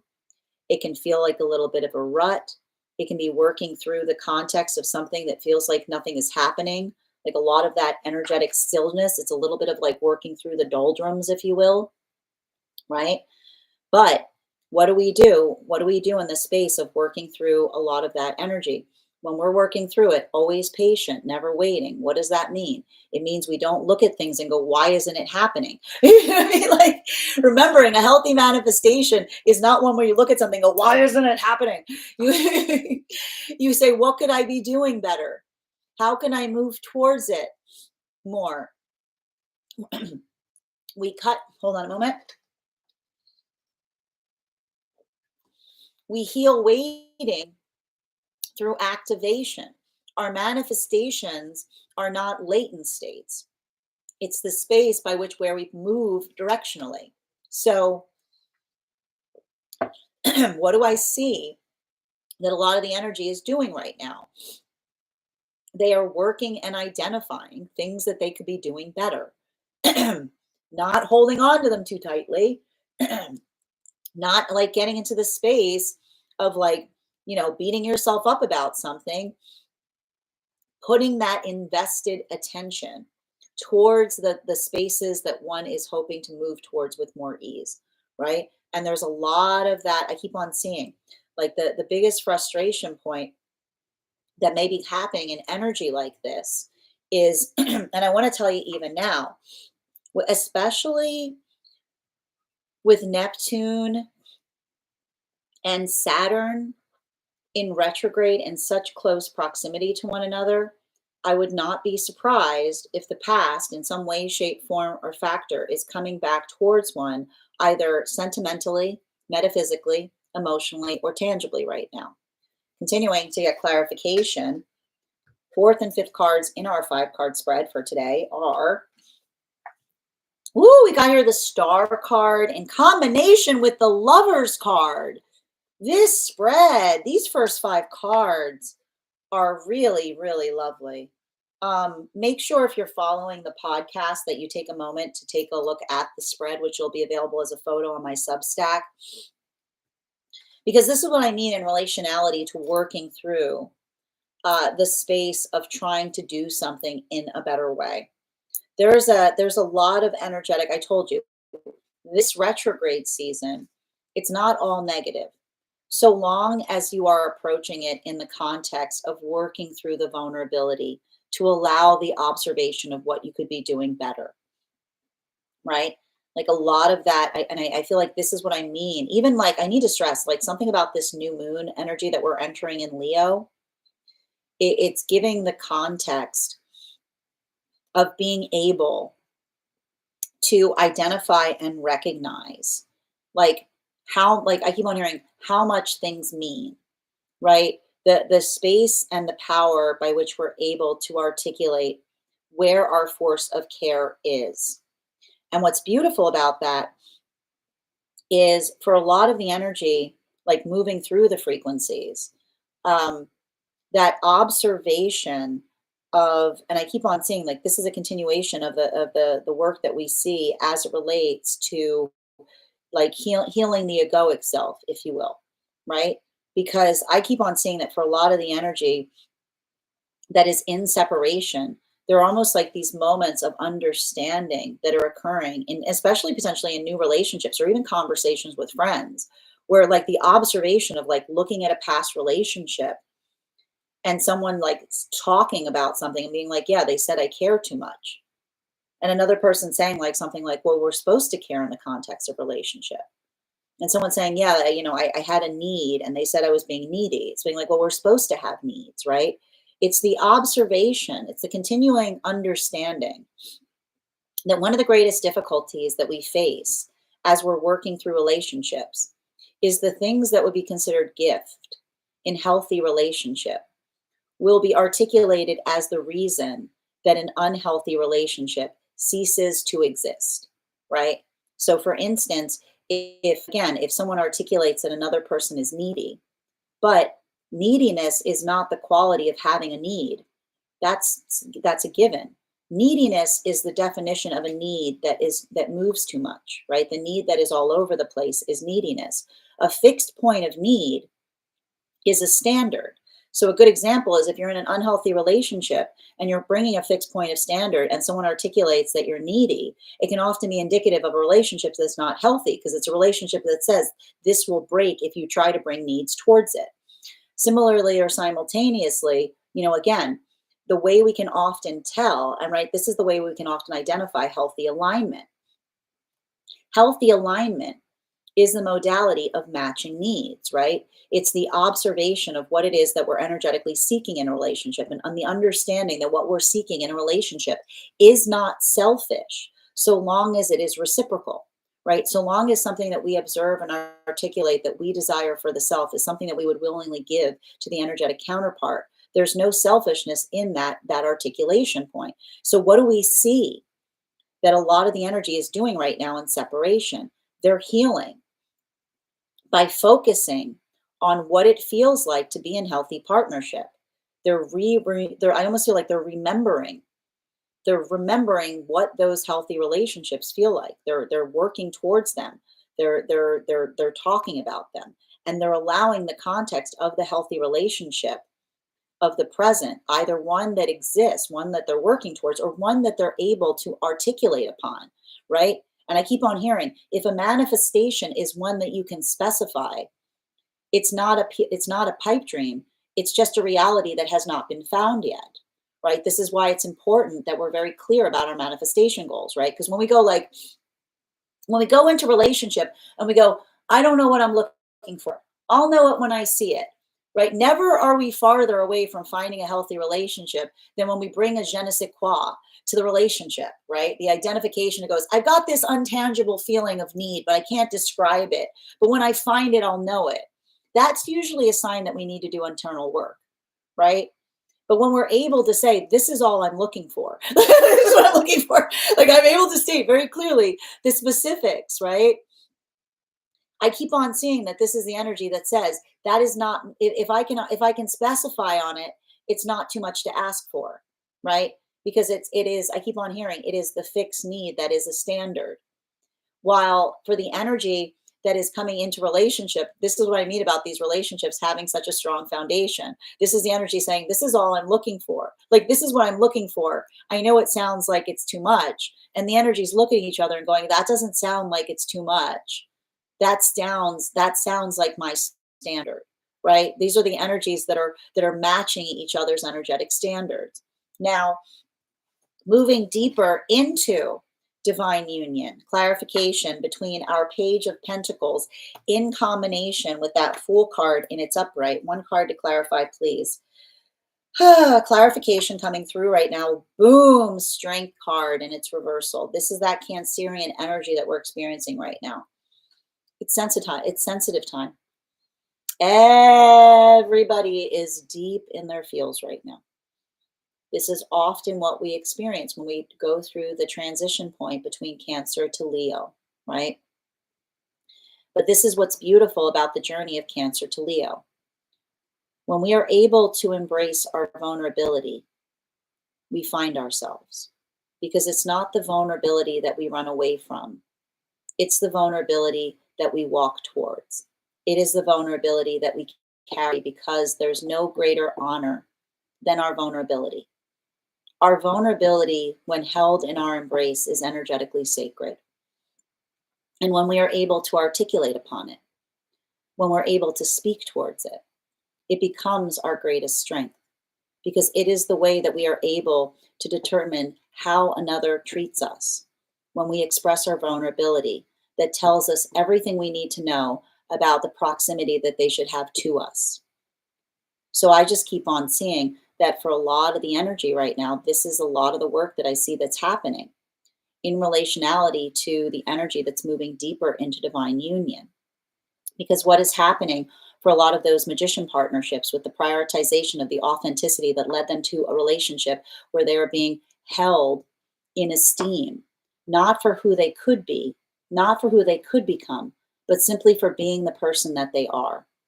These are the relationships that they're looking back and they're starting to do inner child healing because these are the relationships where they were in relationship with others that were built more upon the potential of either another person or themselves They're starting to forgive themselves for not holding their vulnerability energetically sacredly.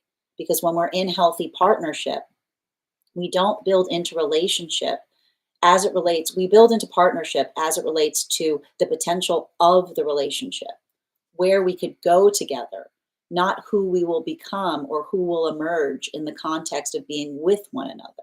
So that's why I keep on seeing that for a lot of those relationships, this is a very sensitive time, because it is the energy I keep on hearing when we find a relationship that holds us and embraces us in our authenticity. We can start that heavy healing and being able to recognize and identify the spaces where we were not held with that same force of love. And this is why we often talk about the fact that a healing journey is not linear, because sometimes we only begin to heal from something that we weren't even ready to like navigate until we find the calibration point of what it should have felt like, what it should have been. Welcome to Venus and Gemini. Continuing to get clarification between our Fool card in combination with our Five of Cups in its upright. Can I get one card to clarify, please? Clarification coming through right now with our Ace of Swords in its upright. I like this Ace of Swords energy here too, because for a lot of the energy deep within divine union right now, it is, I keep on seeing, it is the work that allows one to, I keep on seeing like there, I keep on hearing no room to dwell on things, right? When you've got your hands full, there's very little room to dwell on things, is what I keep on seeing, because it feels very indulgent when you dwell on things. Because when you're busy ruminating, right? Like when you're busy ruminating, when you're busy like being in a space of energetic sorrow, it's like I keep on hearing it just gets in the way of getting anything done, is what I keep on seeing.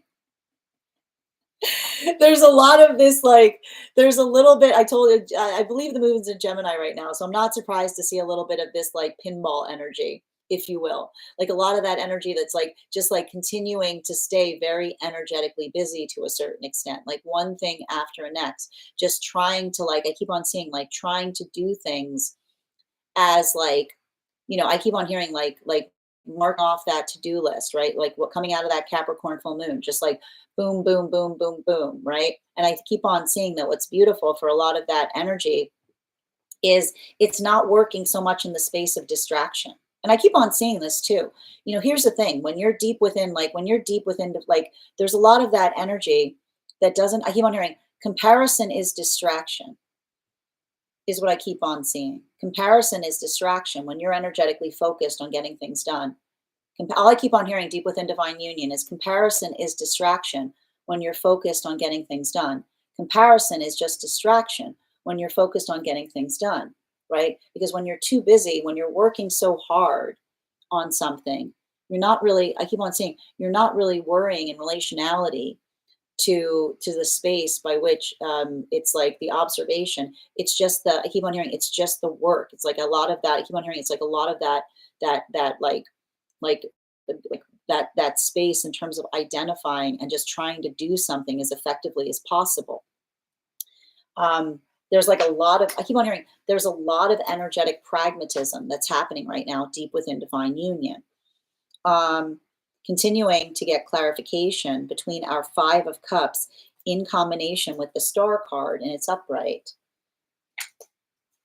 Yeah, there's that Devil card. Woo, woo, woo. But I'm not surprised to see this too, because this is a card that I often connect to Cancerian journeys, because I want to show you this right now. Remember how we talked about this being a very, very vulnerable Cancer season, even more so than typical. We usually get deep in our feels with Cancerian when we're in Cancer season, but this one was like a lot. There has been a lot, specifically for a few reasons, but like to give you a little bit of an overview, one of the big reasons that this Cancer season may feel like it was even more intense than it otherwise usually would be is we had Jupiter in Cancer for a majority of it. We had Mercury in Cancer for a bit of it too. But what's beautiful about this, and this is kind of what we were talking about, and I spoke a bit about this in the Mystic Meditation articles that I wrote earlier this season, is when we go deep within ourselves to understand our vulnerability, we bring forth pearls, right? It's the work that we identify as it relates to navigating our fears, our uncertainty, our shame, right? Our sadness, right? And when we try to avoid it, we don't find anything, right? Like that's what we mean about like the ego that tries to like shield us from observing things. But when we're able to go within ourselves, right? We find something that is important. We find things of import. We find and understand things that we could be doing better. And that often serves as the point of like resolving in relationality to what it is that we're trying to change, what it is that we're trying to work for, what it is that we're trying to do in a better way. And in that way, I need to point out that the devil card here in context to the star is important because it talks, and we had a whole conversation about this in the class that we taught on the devil card. Like fixation to a certain extent is a hard truth of existence, right? There are things that we have to be energetically forced upon. There are things that we sometimes we have to take. Sometimes we have to take positions that we would not ideally desire to do, but we often feel forced to do in the context of being able to work through our vulnerability. This is what we mean when we talk about the space of standards, right? And that's what's difficult about standards. One never ideally wants, feels like if in a perfect world, we would not have to hold our energetic standards because it would be the observation of others around us that hold them for us. But unfortunately, the nature of experience is such that others don't necessarily hold the same standards we do. And that is why I keep on seeing that for a lot of the energy deep within divine union, working on like talking about the things that one feels protective about is how we build that context of speaking towards something that has meaning, right? The articulation of being energetically protective in the best way possible, that is the context of love, because love is not I keep hearing love is not the flexibility, right? Love is not the flexibility that says anything energetically goes. It is the moment that we stand upon that we often say, this is not okay, right? This is not something that is that is permissible, or this is not something that is within our own space. And so that's what I keep on seeing right now for a lot of the energy deep within divine union. It is talking about the sacred space of the self, right? Because here's the thing about it. When we talk about the sacred space of the self, it is how we embrace our vulnerability, and our standards are how we protect the sacred space of the self. But when we're not doing it correctly, right? This is where we often project that out among us, right? The space where, and again, why? Because the first moment modality of the ego wants to be protected against anything that one fears, right? Like that is what the ego wants to do. Something it doesn't know, protect against it, right? But when we're doing that deep work of understanding the self, we understand the nature of our fear and we understand its source, whether it's something that we need to work on within because it's a lack of understanding inside of ourselves, or if it's something outside the self that we articulate upon that allows us the ability to do something in a better way. So that's why I keep on seeing that for a lot of the energy deep within divine union, those type of conversations, right? I keep on hearing not avoiding anxiety, not avoiding fear, articulating upon it.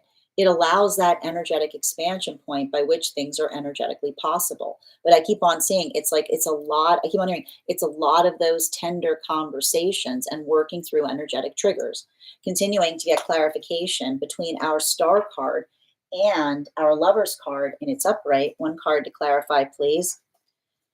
Clarification coming through right now with the world card in it, with the wheel of fortune in its reversal. This is like a really this is a very intense second spread, if you will, the second tier that we're seeing here, right?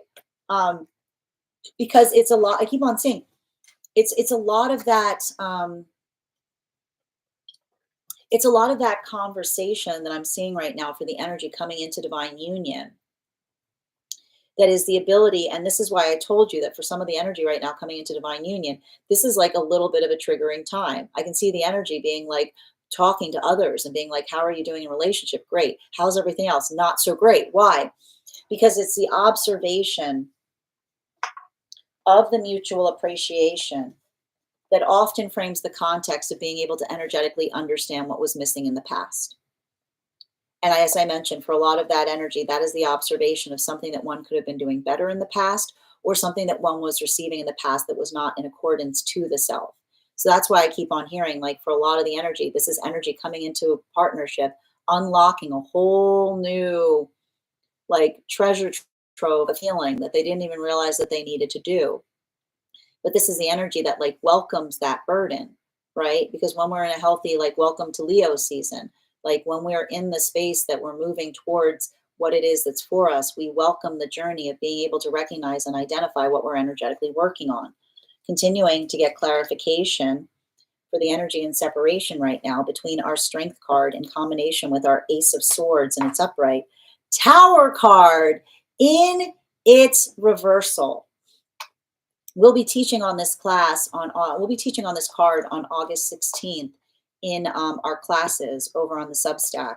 But the Tower card in its reversal in combination with the cards that we see here, this is what I meant about the energy coming together right now being in temperance lessons, because these relationships are going to have such strong foundations, because the foundation that we see is starting with the vulnerability.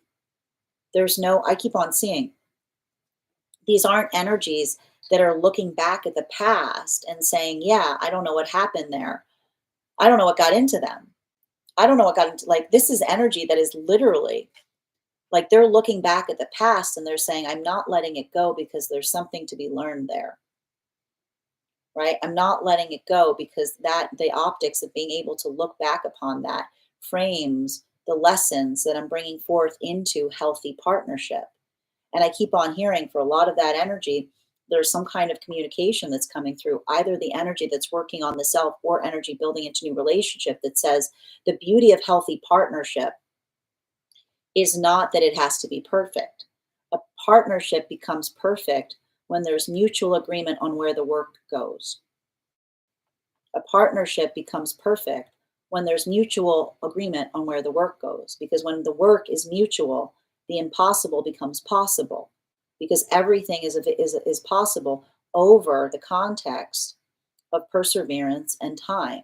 But this is why I see that for some of these relationships, this feels very painful, because I see a lot of those energies looking back on past relationship, observing not the possibility of the relationship continuing, but that understanding that often it's not a question as to whether we can remain in relationship, but it's the quality by which we are existing within the relationship that requires us to identify whether the relationship feels like one that is nourishing to us or one that is creating constant destabilization, right?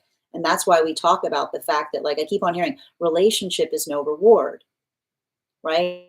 Having a relationship is not a reward. It's the quality of the relationship that exists that articulates whether it feels like it is rewarding to be in it or whether it feels energetically punishing, right? Because it is all about whether there is an agreement within the relationship as to where that work goes. And so what do we see that a lot of the energy is doing right now as they're building into new relationship? They are articulating and identifying if they hold the same values, if they hold the same energetic standards, because that is the energy that says so long as we are in agreement as to what it is that we're working on doing better, then that is the energy that we share as we continue to do that work, right? Temperance lessons. Continuing to get clarification between our Ace of Swords in combination with the Devil card. One card to clarify, please. This is the energy that's moving deeper into divine union. Boom. There's that Four of Swords in its reversal, right? When you move into partnership, get ready to look at the past again, right? Look how far you've come. is what I keep on seeing. And that's what's so I keep on seeing for a lot of these relationships. This is I keep on hearing a lot of the work that's happening right now for some of these partnerships that are moving deeper into divine union is not coming into the space of projecting some of that energetic volatility and relationality to the past on the present counterpart, right? Because a lot of that work that we do, I keep on seeing a lot of this energy having a lot of emotions stirring up, potentially even to the part of the counterpart saying, "Are you okay?" And the energy saying, "Yes." And the energy saying, "Am I the cause of the stirring?"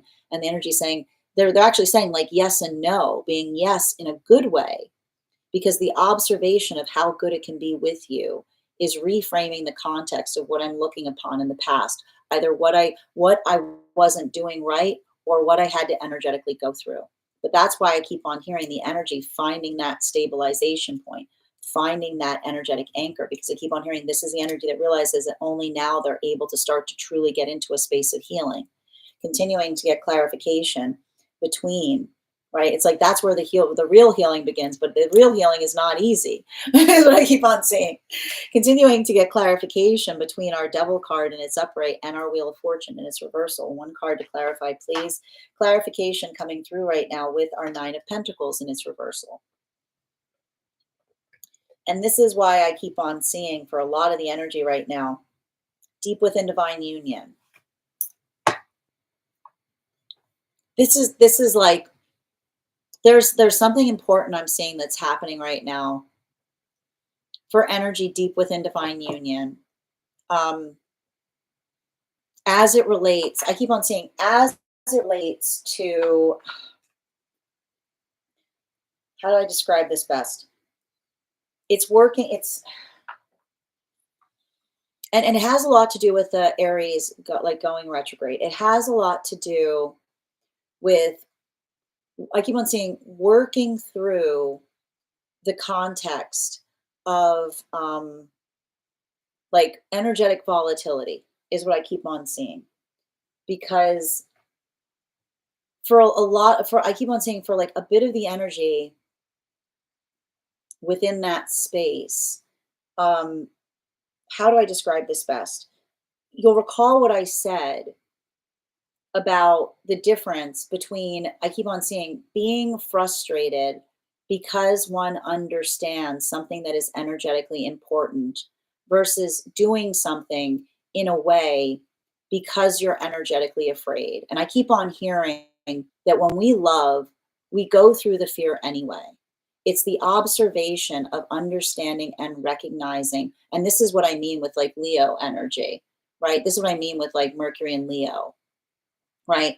The love we give to each other is best described as our bravery, right? And the bravery that we bring forth in relationship is the space by which we hold ourselves to allow I keep on hearing our bravery is a shield, right? When we are energetically brave, it's not the space by which we try to articulate the fact that we don't have fear, but it is the amplification of how important something is or the meaning it has to us that allows us to find the parts of ourselves that we didn't that we didn't articulate or know energetically existed.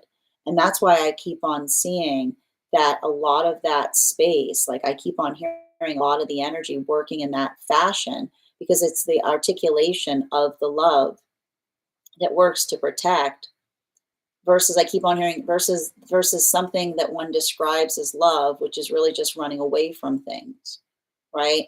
And that's what I keep on hearing, which is like the space that we do the work within so that our love feels like love. Because I keep on hearing love is not running away from things, right?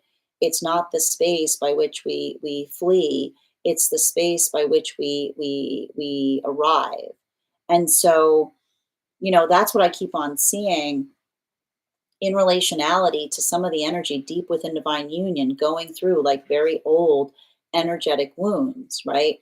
There's like, this is what we mean by abandonment wounds, right? Like it's the space by which we articulate and identify how how we I keep on hearing how we energetically work through things. And I keep on hearing like there's a lot of that energy that almost like I can see like there's some energy right now that's like working deep within divine union, observing like path work that they articulated, like the space by which they say that they appreciate one another, because it is the love that holds us is the love that's energetically brave, which is not the love. I keep on hearing the love that doesn't play tag and run away just when love gets scary. Because I keep on hearing love is the scariest thing any of us do, because the love that we feel for things often feels like the exposure point of our vulnerability. It's the amplification of what we care about, but it's also the most precious thing that we hold in the world, right? It is what allows the context by which everything is energetically possible. So I keep on seeing, like, for a lot of the energy right now, like working through that, like I keep on seeing it builds upon I keep on hearing the passion that we speak upon, that is the expression of love, versus those who articulate passion but are really talking in a way that tries to energetically spread fear, or those modalities or moments that we experience in our path where someone articulates like the love. And this is why we have to heal ourselves, because when we're not in a healthy space, our love doesn't feel like love. It just feels like trauma that we're giving each other, because it's all of that fear that comes up in love that we force onto those around us. So that's why I keep on hearing like a lot of the energy deep within divine union speaking towards the fact that love in its purest form is a healthy energetic shield. Continuing to get clarification between our Tower card in its reversal in combination with our Four of Swords in its reversal. Can I get one card to clarify, please? Yep, Death card in its upright. And that's the thing right now. Like, that is the thing right now with all of these planets in Aries, right? All the planets retrograding in Aries, right? A lot of that anxiety, right? A lot of that frustration, a lot of that feeling of like working through, like a lot of that. I keep on saying a lot of those triggers coming up, right? It's a lot of that, like, how do I describe it best? It's a lot of that, like a lot of planets retrograding in Aries can stir up a lot of emotions, right? But when you have to understand, and this is what we talk about here, emotions don't carry directions. Emotions don't carry directions. We carry directions. And when we're moving into a space, the difference between disassociation and non-attachment is the ability to feel emotions is not one that you just try to shut them off. It's the ability by which one is able to feel the emotions, but then the ability to allow the context by which, again, and this is like what we learn with Leo energies, right? Right? You do it anyway. Right? It's like you do it anyway, which is the space by which, and this is often what we see with those that are going through Leo, which is like, who gave you that confidence? And I always think it's funny because you see a Leo and says, who does not make you think they're not doing that afraid? Who makes you think that a Leo is not doing the same thing you're doing, absolutely terrified, right? The Leo, like every sign comes here with an energetic gift that they bring to the other signs, right? And a lot of the Leos understand that the power of energy that we bring to things is the amplification of how we care about it, right? The significant point of being able to energetically carry ourselves from a place of honor is the articulation point by which we can describe to others and help another see that how we feel about them, right? And this is often what we find with the Leonic journeys, because again, what does the sun do? It shines, right? So the ability by which we are able to find that force of bravery within ourselves, it is something that we give to ourselves in the space of compassion, and it's also one that we share with those around us. So I keep on seeing what is happening right now for a lot of those energies that are coming together during these temperance, during these temperance partnerships. How are they forming? They're having conversations on their fears. They're having conversations upon their worries. They're having conversations upon the doubts of themselves. And what are we seeing that for a lot of those relationships? And what are they doing in the context of that? They're healing anyway. They're doing it scared. The healing journey is about doing it scared, right? If you're going on a healing journey, you're saying, I'm going to wait till I'm brave enough, that day will never come, right? Bravery is the space by which you do something afraid. Bravery is not something that you fall upon. I'm like, oh, good, I found all this bravery. Right? It's what you do to do it anyway, right? It's the context by which you're allowed, you're able to find that force of amplification. And so I keep on seeing for a lot of the relationships that are forming right now, I keep on hearing it is the fear that fortifies. And I keep on hearing a lot of these relationships, they're saying, your concern about something is exactly why you're safe. Because when we're safe, we're energetically careful. And when we're careful, it's because we're concerned about something. And it's the irony that the trepidation that we often feel is why we are so healing, because it is the amplification of worry, which is the opposite of carelessness.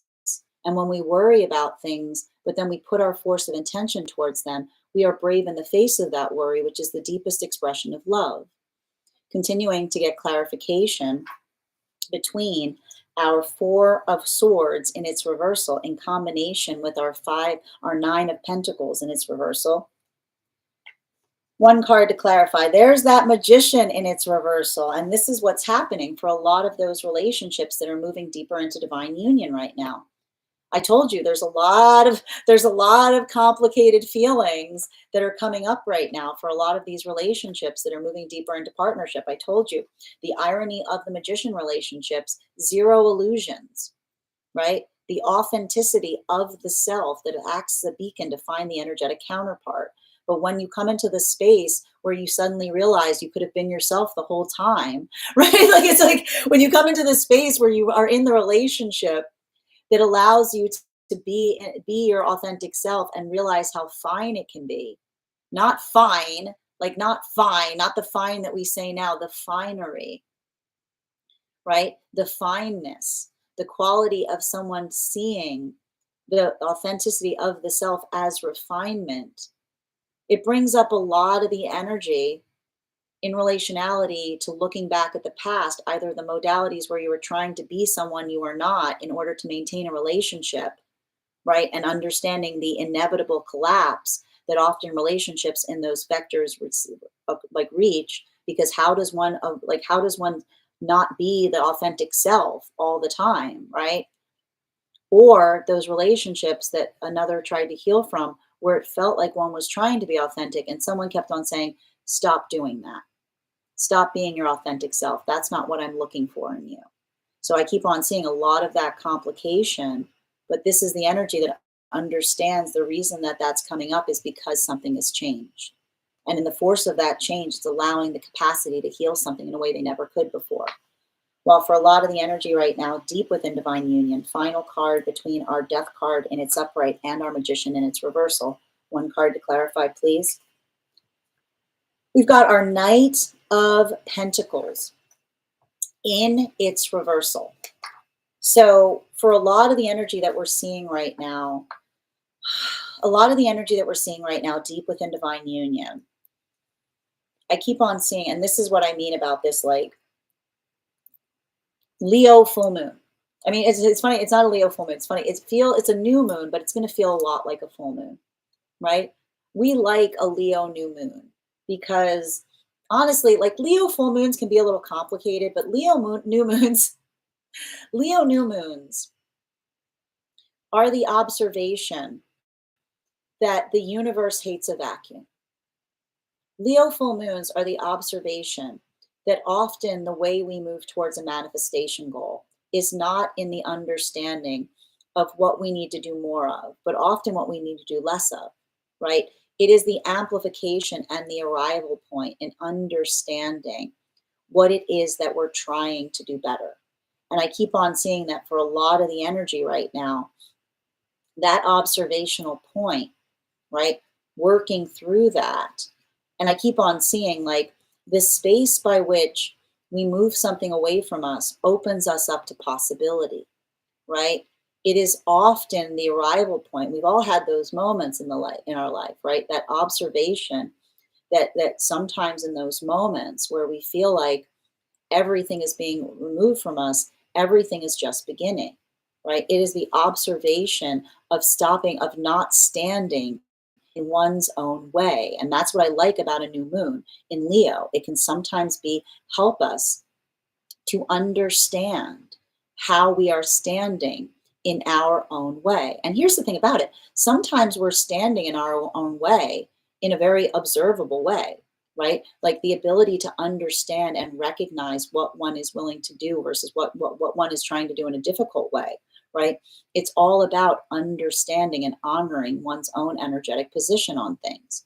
And so that's why I keep on seeing that for a lot of the energy right now, deep within divine union, this is the gift of healthy partnership, right? This is the gift of healthy partnership because, again, this is why it is so valuable. It is so important that we do the work to heal our egoic space before we move into partnership. Because when we're in partnership and we have too big of ego, right, we don't have the counterpart that gives us a different person point of view. It's a counterpart that's afraid. Like when we have a different point of view and we push back against it, we often just hear that sense of energetic praise because that's the sound of energy that is effectively given up telling us something, right?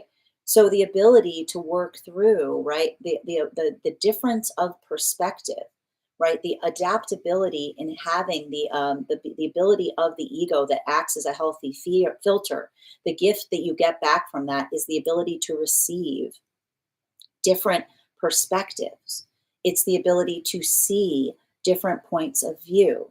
It is the optics by which you're able to see things more fully. So I keep on seeing that for a lot of the energy doing that work, that ability of effectively energetically arriving to something is the for the energy deep within divine union, it is the cherishing of the relationship in the context of partnership that allows you different perspectives. And it doesn't mean that you always agree, but it's healthy to be able to receive a different perspective because it allows one to continue to refine one's own point of view. While for the energy that is coming into divine union, this is the perspective change that is allowing for the point and context of appreciation, and it's completely changing the perspective of the past. Is it making the energy run away from the present? No, it's fortifying, it's grounding them, because the healthy relationship is one that allows you to see things that you could not see. While for masculine and feminine energy right now, in separation, I keep on hearing the energy that's saying to each other, I make no promises because I work in realities. I make no promises because I work in realities. Like these are the energies that say to each other that they don't, like, I keep on hearing the energy saying, yeah, they were promising. I can see some energy talking about past relationships saying they promised this, they promised that. And this is the energy that says to each other, I promise not to make any promises to you, which is the space by which they say, I'm not going to fill your head with some kind of illusion as to what will be. I'm going to show you, right? Who needs a promise when I could just show you the reality? Right. So that's the energy that's like working in and again, welcome to Capricorn full, coming out of a Capricorn full moon. Who needs a promise when I can make the present magical? Right. When we're not building into promises or the illusion of what we expect to do, we can just work on translating that into the magic of the moment in relationality to building into that point of perfection. Because I keep on hearing the energy saying right now in separation, nothing is impossible if the work is mutual. Anything is possible so long as the work is mutual.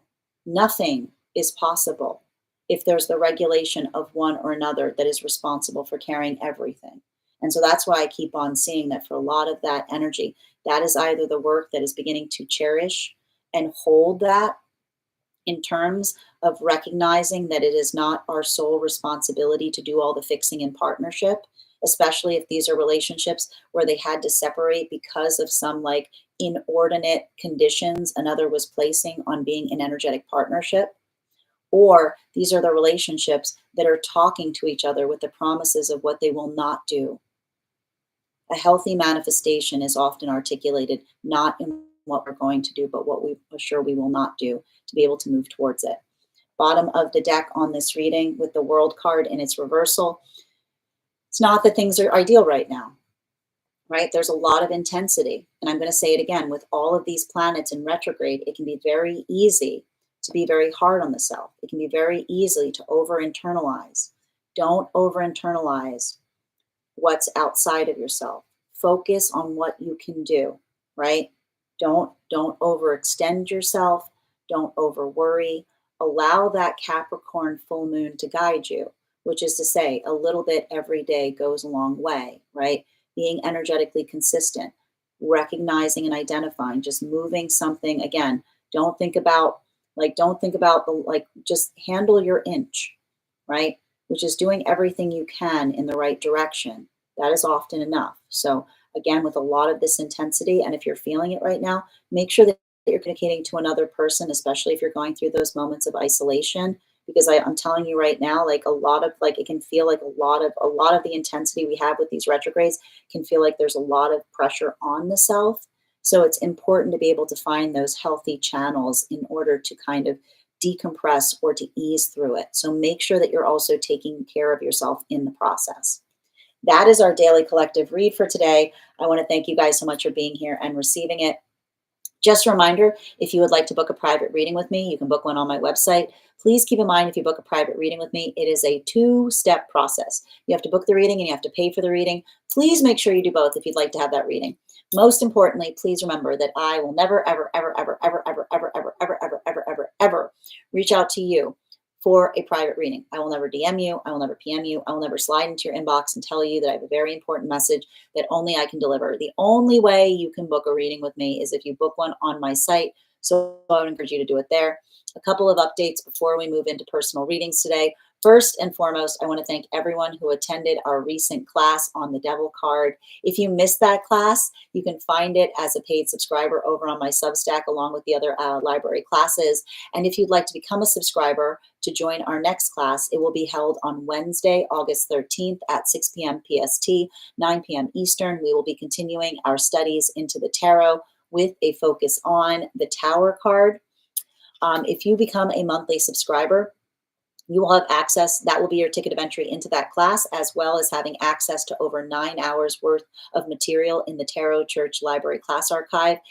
It's not necessary to catch up, but if you wanted to catch up, now's a great time to join because you got a whole month before that class begins. You'll also have access to a one-on-one chat with me and the other students to ask any questions you may have in relation to anything we've learned or studied thus far. And if you become a founding member, not only will you receive a discount on the whole year's worth of classes, you will also receive you will also have full access to the entirety of the Tarot Church Library class archive. That is access to over 16 hours worth of material in an ever-expanding library. You will also have access to a complimentary one-on-one mentorship class with me, where I will meet with you personally to assess where you are on your own personal tarot journey and give you the best insights in terms of how to utilize those classes to the best of your advantage towards your personal tarot goals. One of the things I tried to do in these classes was make them accessible to the absolute novice tarot reader as well as the seasoned reader. There's definitely something there for everyone. Don't let your lack of experience or your robust experience prevent you from joining us in these classes. And even if you don't become a founding member or a paid subscriber to my Substack, I would encourage you to follow me there to stay up to date on any new offerings or services. I also post a week newsletter there, which will let you know about my in-person events as well as my online live schedule. You'll also be notified. You'll also have access to my mystic meditation articles, which I release bi-monthly, giving you updates on what we've been seeing energetically in article form. I also want to let you guys know that on top of my standard life path readings, I also offer mentorship classes. These are for any of my students seeking a more personalized educational experience with me. I take a very limited number of students for this reason, as those classes are focused on each individual's personal spiritual goals and journey work. Those classes can be purchased on an individual level or as a monthly class series or a weekly class series, weekly or bi-weekly as your schedule permits. Also, for my clients that are seeking more consistent weekly tarot support, I'm very happy to offer weekly tarot insight packages. That is a package of 4 30-minute readings, again, weekly or bi-weekly as your schedule permits, so that you can stay more consistent on your personal journey. I'm also very happy to now offer dream interpretation readings. You can purchase these per dream or as a series. I would encourage, if you purchase the series, that you start to keep a dream journal, as we will meet weekly or bi-weekly with that journal and utilize the tarot to understand the key themes and messages coming towards you in the dream space. That said, I want to thank you guys so much for being here today and sharing in these messages. And we will do this again tomorrow. That is our daily collective read. We are going to get started on personal readings. Congratulations to Jerry. You got our highest gifter today. And thank you so much to Per. You came in second. You will have an additional card in your reading. If anyone else would like to get on the list for today, you will be the sixth person read for. 3 cards for a donation of $29 or more. 4 cards for a donation of $23 or more for my subscribers, links in my bio. Please keep in mind there are 2 things I do not read for across these apps: pregnancy and medical. Happy to give insight on anything in private readings, and you can book private readings on my site.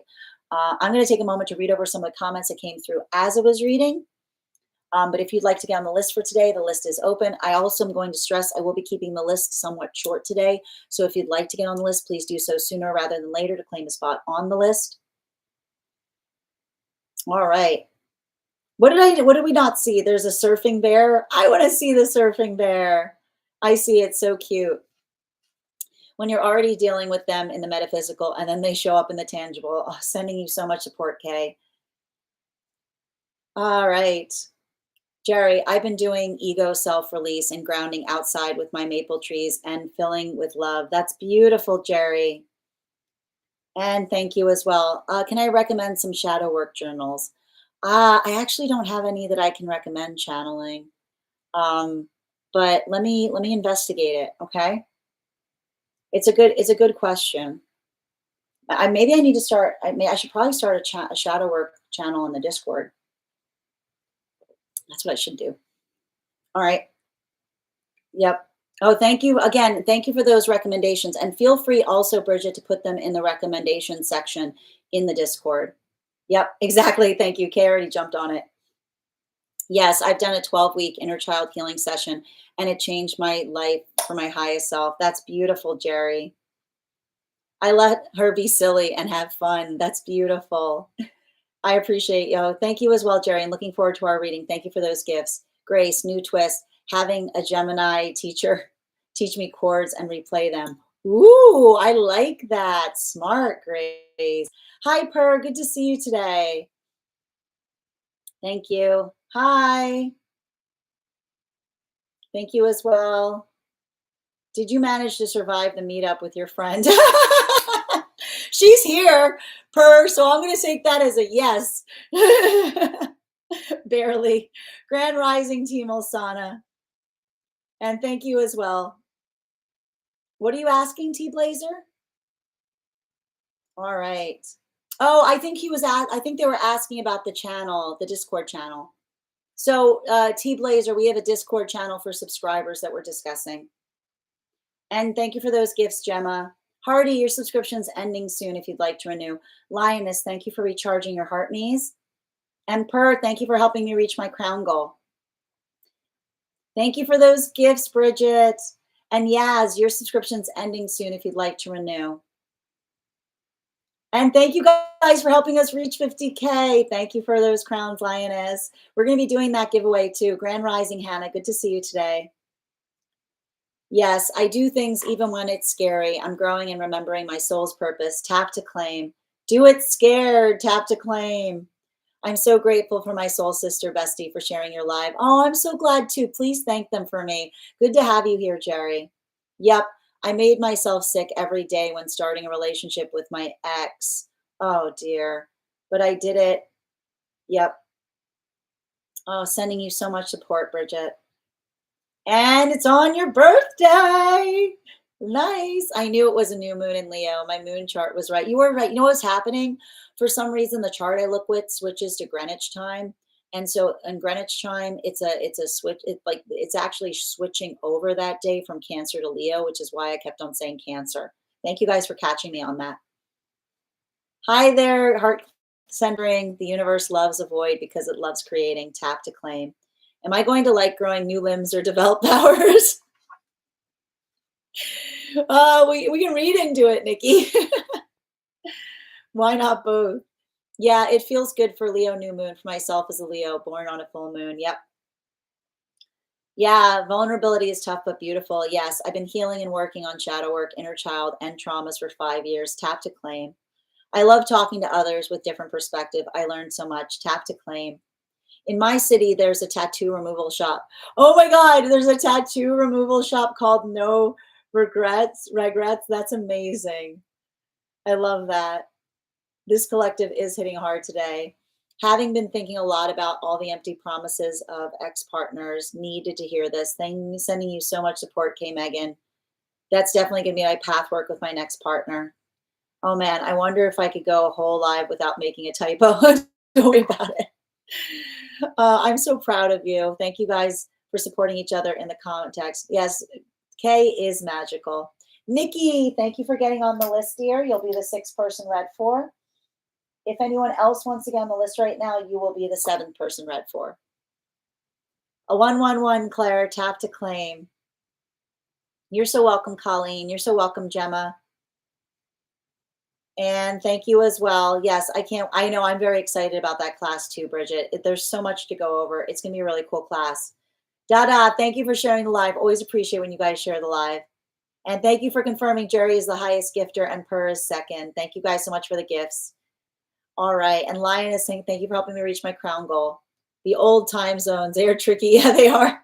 I have Cancer for the new moon too. Yeah, double check it, Bridget, because it's crossing over that day, which is why I think on some charts it says Cancer and some charts Leo. It has to do with the time zone. Yeah, I knew you meant beasts. I know. I must know if I will gain powers. I see it. I think we're going to feel both new moon in Cancer and Leo. I think so too, Minnie. That's what I'm really thinking about it, right? Because it's like I told you, it's a transitional moon. It's like it's like a moon navigating the transition, right? All right, that's it. I've had it. No, don't have it, Nikki. I mean, Kay. All right, friends, we're going to get started on personal readings, as I mentioned. But before we do, thank you guys so much for helping us get to 50K. We're going to do our 50K giveaway. When we get to 100K, I will be gifting another one. So keep on tapping that screen. I am going to think of a number right now between 1 and 55. First person I see that posts a number will get the reading. First person I see, not the first person that posts it. Sometimes I see things in order different than you guys post them. Nope. Nope. Nope. Nope. Nope. Nope. Nope. Nope. Nope. Nope. Nope. Nope. Nope. Nope. Nope. Nope. Nope. Bridget, congratulations, dear. You got our 50K. We will do that again when we get to 100K, which is very likely given the fact that we're already at 75.1K. Also, thank you, friends. When you tap the screen, it encourages this live to be pushed out to those who have not received it before. So thank you for helping to share these messages. Before we get started on personal readings, let's get warmed up with an intuition check. I've got our card here. I'm going to count back from 10. When I get to 1, I will reveal the animal spirit guide card. Go ahead and put your impressions in the comments. When we reach 1, I will show the card. Give me that swan. 10, 9, 8, 7, 6, 5, 4, 3, 2, 1. The frog. We will do that again after the next reading. First person on the list for today is Lisa. Lisa, can you let me know if we're doing a general reading or if you have a specific question you'd like me to answer? Cat frog. Cat frog. All right. I was going to say frog, but felt too good to be true. All right. And congratulations, Bridget, for winning our 50K. Second call right now for Lisa. Second call right now for Lisa. I mean, the pattern on the cat. It's like, are you really trying to compare the pattern on the cat to the pattern on the frog? It's a stretch. It's a stretch. All right. Second call for Lisa. If Lisa's not here, the next person on the list for today is Claire. Claire, if you're here, can you let me know if you'd like a general or if you have a specific question? I mean, the cat's more of a calico. I wouldn't really call it spots per se. It's definitely like kind of a calico cat. Or I mean, is it calico? I think it's more. It's not. It's tortoise. It's a tortoise cat. That's what I'm thinking. All right. Second call right now for Lisa or Claire. Second call right now for Lisa or Claire. Okay. Agree to disagree. Okay. All right. If Lisa or Claire are not here right now, third person on the list for today is Maria. Polo. Maria, if you're here, can you respond in all caps?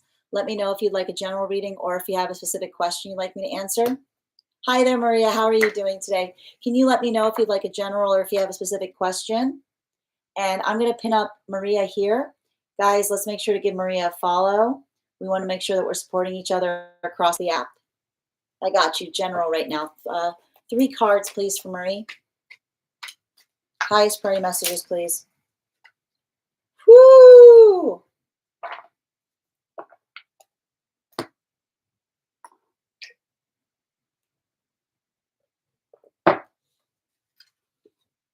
The energy that hurt you is not going to heal you. The energy that hurt you is not going to heal you. I see you going through some kind of healing process right now. I see something that you've been moving away from. You've been building energetic stability. You know, and I'm just saying this right now because I've got some kind of energy from the past here. I've got somebody trying to come towards you. I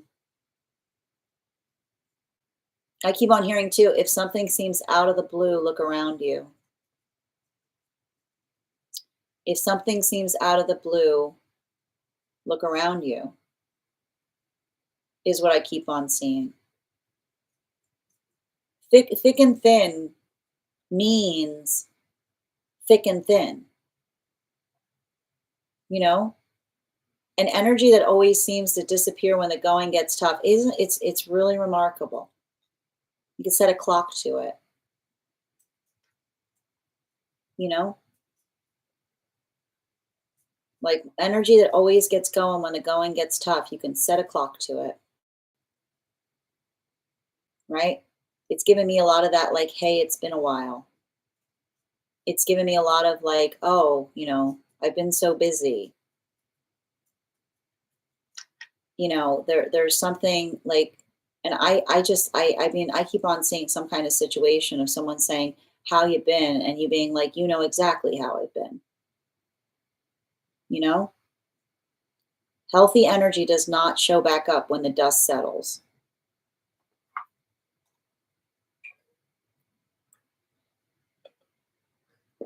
And this is, look, this is how we lose people in our life, right? You can't, I keep on hearing, you can't unsee it when energy waits for dust to settle, right? Like this is saying to me that I see, like I see something here. You've been doing incredible work on something. You've been overcoming something in a massive way, you know? And it does, like it feels to me like someone who, like, this is how someone this is how someone gets locked out of another person's life, which is the energy that says, like, what would you do without me? And I feel like you're giving someone the context of saying flourish, you know? What would you do without me? Flourish.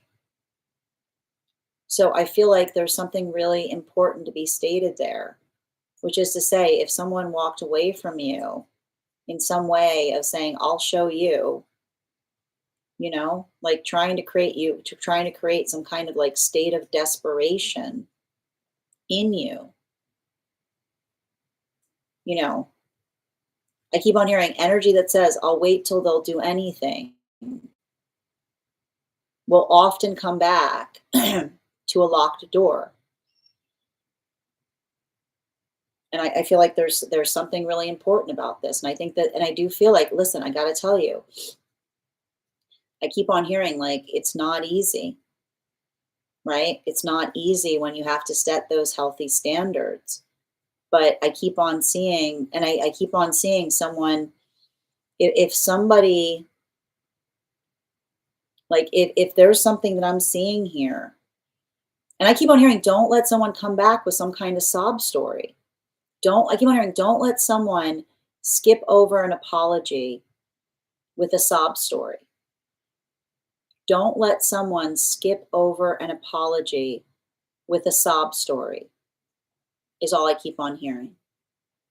Which is to say, we don't wait till some kind of catastrophe comes towards us to try to um, like heal a relationship that's energetically damaged. I keep on seeing your empathy does not require you to be there for someone that left you energetically stranded.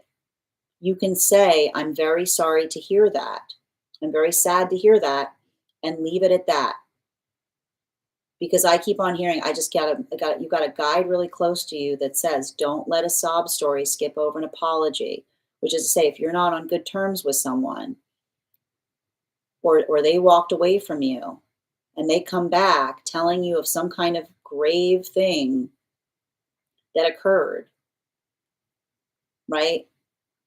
Don't like that is not, I keep on hearing, that is not what we do.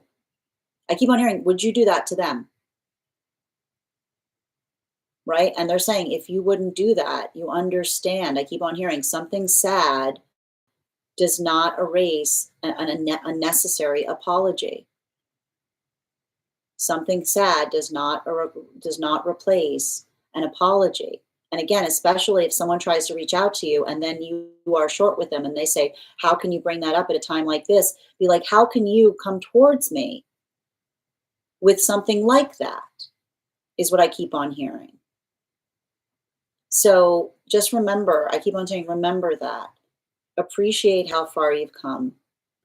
And I keep on hearing, it is not dispassionate of you to hold someone at a distance if they've energetically hurt you.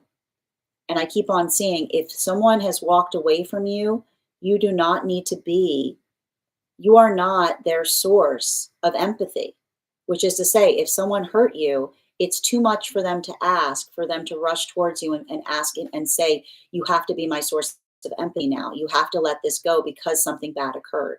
That's not how it works, is what I keep on seeing. Bottom of the deck. Yeah, especially with the Ace of Cups and its reversal. When we care about each other, we don't play on each other's heartstrings, is what I keep on seeing. When we care about each other, we don't play each other's heartstrings, which is to say, we don't hurt someone and then try to skip over the apology we owe them by telling them that something terrible is going on. That is not, I keep wondering, it's not sane. It's not, don't let someone try to confuse you. That's emotional confusion, is what I keep on seeing. Remember, it's emotional confusion to hurt someone and then try to erase an apology by talking about all the terrible things that are happening. Make sure, I keep on hearing, if someone walks away from you, regardless of what's happening, that is a bookmark. It's not a chalkboard erase moment. And don't let someone telling you all of the terrible things that they're going through erase the fact that they may have energetically hurt you. Because I keep on hearing, healthy energy would not do that. And again, and the way you can ascertain that is, would you do the same thing? Would you create a moment where you know that you're on the outs with someone, and then reach out to them only when something terrible is happening? That's not how you fix things. But someone that's trying to take advantage of your empathy may try to do something like that. It's not, I keep on hearing, that is not you that's not you having a lack of empathy. That is you being conscientious and putting that compassion to your person first. So make sure someone is honoring you with your emotions, not trying to blame you for not being there for them once they've energetically hurt you. Thank you so much for having that reading with me, Marie. And if this message connected to you as well, it's very common for those who need these messages to be here to experience them. We are doing personal readings right now. The list is open. I am keeping the list very short today. If you'd like to get on the list, you will be the one, two, three, four, fifth, sixth person read for today. 3 cards for a donation of 29 or more. 4 cards for a donation of 23 or more for my subscribers, being semi-lio. Please keep in mind there are 2 things I do not read for across these apps, pregnancy and medical. Happy to give insight on anything in private readings, and you can book private readings on my site. Next person. I'm still looking for Lisa right now. I'm still looking for Claire. I'm going to take a moment to read over some of the comments that came through as I was reading. We are also at 83.6K likes. When we get to 100K. Oh, Lisa, you're back. Wonderful, dear. I am going to gift your reading back to the collective, so make sure you're tapping that screen and we'll get to 100K in no time. Okay. One of them will come back to us. Which one? I see Lisa in the room. Wonderful. That face always makes me chuckle. I hear that. I am healing. Lipic. I like that lipic. And Liz, thank you for sharing the live. Always appreciate when you guys share the live. Melly, your subscription's ending soon if you'd like to renew. I've been hyper focused on myself. And I keep on hearing it's looking good on you. You know, like I just keep on seeing you've been doing a lot of healing. Hi there, dear. Yep, you're definitely going next, dear. I'm at work. Yep, no problem, dear.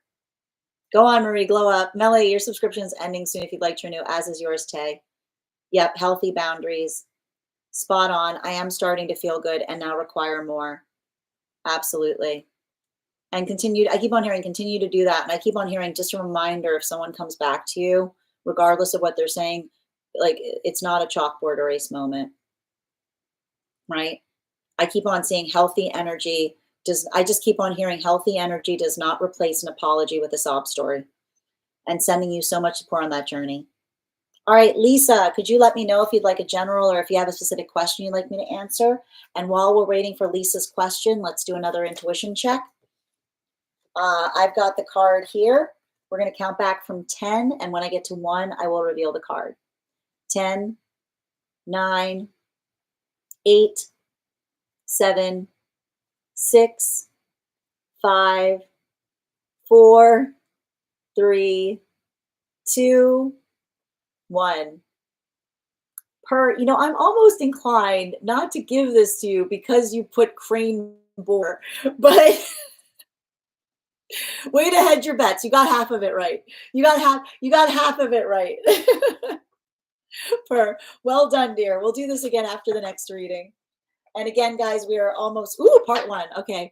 We are almost at 100K. We'll be doing another giveaway when we get to 100K. So keep on tapping that screen. And if anyone wants to get on the list right now, you will be the 1, 2, 3, 4, 5, 6 person read for. A good time to get on the list right now. I know you wanted to spread the chances. I recognize what you were trying to do. Cow, boar, same thing.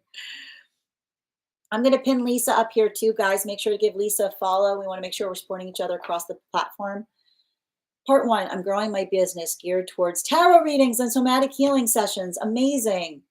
Wonderful. All right, just waiting for that second part. I feel very locked in and ready to break this glass ceiling. Can we read on what's to come and how hold on a moment. Guides want me to move. Got you. Can I get 4 cards, 5 cards for Lisa, please? Highest priority messages from Spirit. 1 more, please. Yep, guide. Thank you.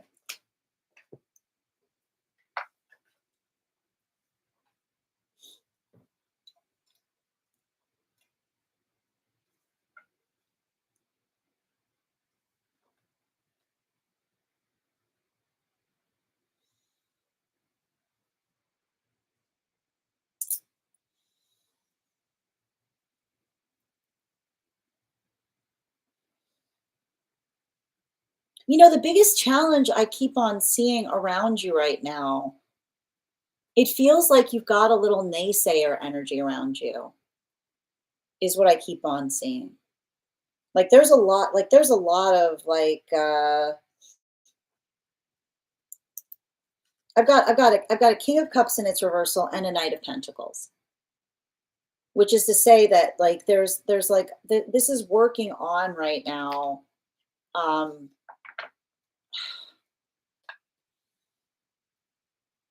like it's actually giving me a little bit of like required earmuff energy, if you will, because it does. I don't know why it feels like you've got some energy. Like it's giving me a little bit of like peanut gallery energy, which is somebody like trying to like working through some context of like maybe potentially trivializing something, or like having some kind of bad connotation on it is what I keep on seeing. And so I feel like it's interesting that we just drew the boar card, because I feel like it's very much in connecting to this reading. Like you're going to have to build a little bit of a thick skin in relationality to having to work through the context of like this almost feels like almost like teasing energy too, like someone trying to trivialize something that you're doing because they're kind of afraid of it, if that makes sense. I keep on hearing somebody, you got a guide say, we laugh at things we're afraid of, is what I keep on hearing. Like fraidy cat. It's giving me like fraidy cat energy, right? And I keep on hearing the guide saying, if someone's going to make fun of it, say, would you like a reading? See how quick, see what happens, is what I keep on seeing. That's what I've got a guide on the other side. I got some kind of ancestor energy saying when someone starts to make fun of something, say, would you like a reading? And watch the look on their face, is what I keep on getting. Watch the look on their face change. Is the table goes. um, but that's the thing. That's what I think is the hardest thing about it, honestly. Um, like I think that there's some kind of stigmatization point that you're going to have to kind of work through. And I think that there's something about the area or the environment that you're in that says like think about it very much in the context of showing others that there isn't something to be energetically afraid of, is what I keep on seeing. A lot of that work I keep on seeing is helping to remove like some feeling of like anxiety, is what I keep on seeing too. But I also feel like in that way you're very well equipped to do so, because I feel like it's the ability for you to like I don't know why I keep on getting that there's some kind of physical quality to something that you do that's different. I keep on hearing you saying to someone, "Can you feel that?" Is what I keep on seeing. Um, you know, like there's something about you being able to show someone some kind of sign of improvement. Um, and I keep on hearing there's something about that too.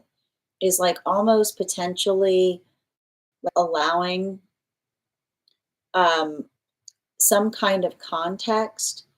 Is I keep on hearing something like, I would like to offer you because I want to try something out.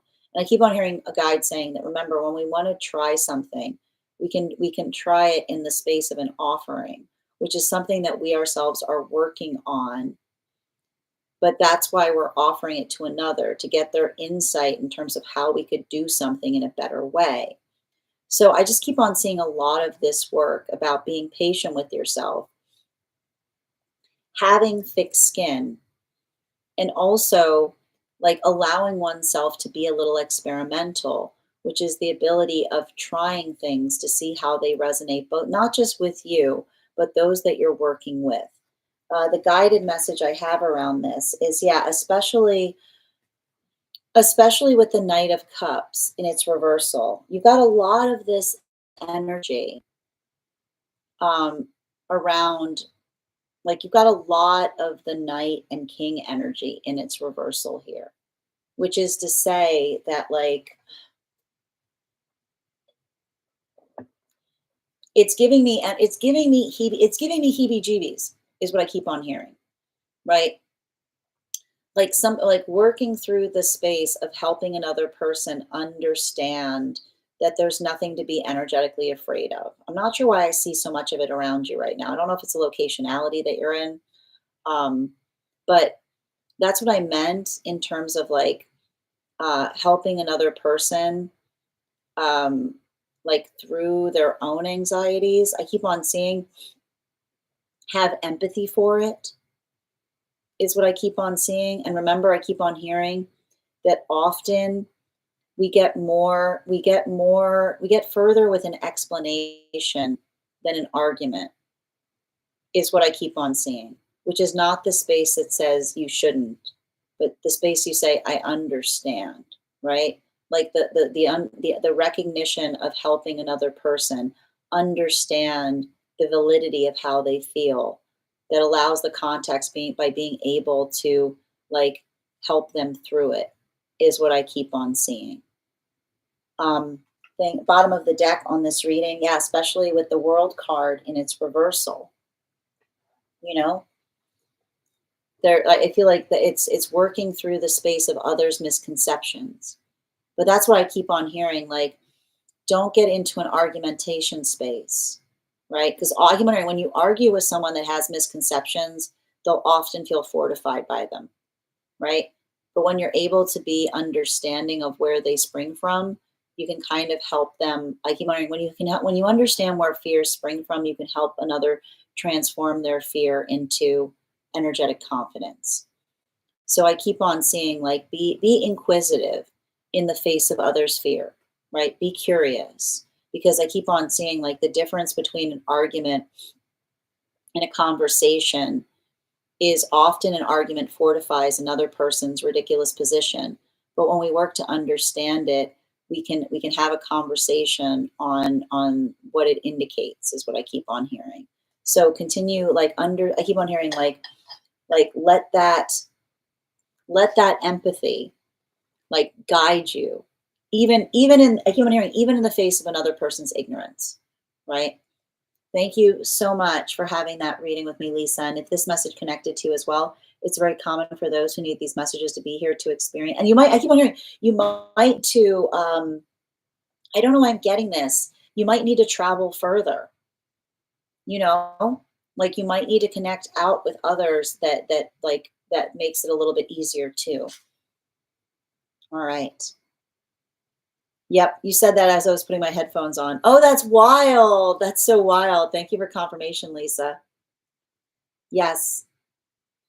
So many people are unsupportive in my family and inner circle. That's what I meant with the earmuff energy. But like again, I keep on hearing it's okay to have earmuff energy for good reason, right? That's what we talk about with the healthy ego, which is the understanding as to why you have to put the earmuffs on. 888, like, right. Let me show you what I mean. Exactly. Most see me as, there we go, a demonic practitioner or something, but I'm truly a light worker, a vessel of source. But that's what I meant in terms of helping them through their own misconceptions. Yep. Right. My family thinks tarot is demonic as well. I'll send you guys support. Yep. All right. It's disheartening to see their fears. I scare them because I hold more of an understanding. Yep. It's everyone, literally everyone in my physical. That's what I keep on. Yeah, thank you for confirming the reading. Except like 4 people and only one of them are close to me. I like that. But that's what I meant. Like that's what I see even now. Like it's interesting too, you said 4 because I've got 4 people here, right? It's not, hold on. Yeah, it's not predicting or anything or yeah, it's bringing healing and evolution. I feel like I need to create content around this too. Yep, exactly. I'm glad that this was helpful. I'm glad that this was in alignment. Thank you. Was in alignment, and thank you for confirming. You're so welcome, Lola, for also receiving this message. So again, let this be observed that your guides see it too. But that's what I keep on seeing. Don't get triggered by it. Just like move through it with empathy and don't let it deter you. All right, let's continue right now. Next person on the list for today. I'm still looking for Claire. Absolutely. That's a beautiful way of describing that. Beautiful way, Lisa. And thank you again for having this reading with me. Okay. I need to point out, Christina, there's nothing in the Bible that says it's energy that's demonic. I mean, we see often in the Bible itself, Yeshua utilizing divination on several occasions. You know, like often, I feel like a lot of the spaces that others refer to, I've investigated those passages, and and they're often mistranslations of what is being stated. You know. All right. Let's continue right now. The next person on the list for today, I'm still looking for Claire. Also, friends, we are at 94.2K likes. When we get to 100K, I'll be gifting a reading back to the collective. Make sure you're tapping that screen. We'll get to 100K in no time. And if Claire is not here, the next person we are reading for today is, oh, Claire, you're back. Wonderful. Yep. Don't let anyone dim your light. Tap to claim. Yes.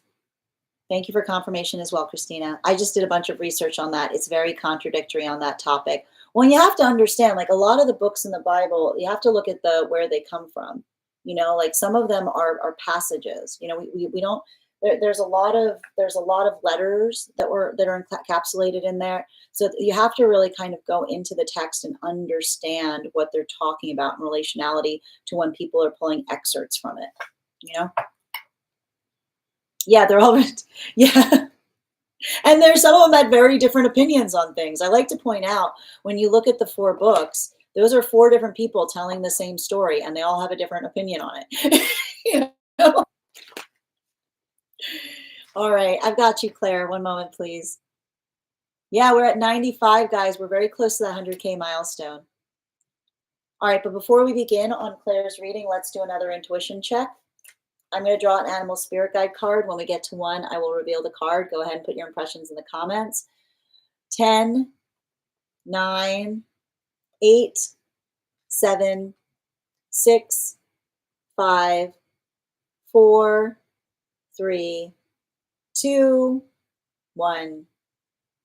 Nikki, you got your dragon. It worked. It worked. Hooray! Grace, you got it too. Beautiful. Amazing. A win is a win. A win is a win. All right, let's get to it. Okay. Oh, Oracle, post it in the Discord. I'm not sure if I'm familiar with them. Oh, I like that. A perspective and emotion maturity map. That's a nice one. Okay. Let's not a graceful winner. Nikki is a graceful winner. Nikki is. I always seem to guess what you pull one ahead of time. That's awesome. So that's really cool, Grace. All right, let's continue. All right, where were we? Claire, I'm just going to pin you up, guys. Make sure to give Claire a follow. We want to support each other across the platform. All right, and thank you for being a subscriber, Claire. You'll get 4 cards. An update. Whoop, and thank you, Grace, for getting on the list to be read for after Nikki. I've got 4 spots left for today before the list will be closed, friends. If you'd like to get on the list, please do so sooner rather than later. Can I get 4 cards, please, for Claire? 4 cards, highest priority messages in relationality to that person's energy towards them.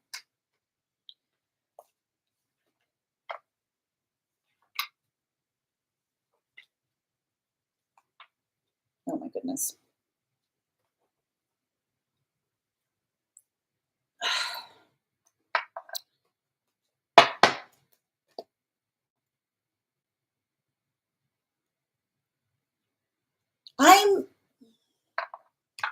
I'm seeing someone that's not really thinking about other people right now.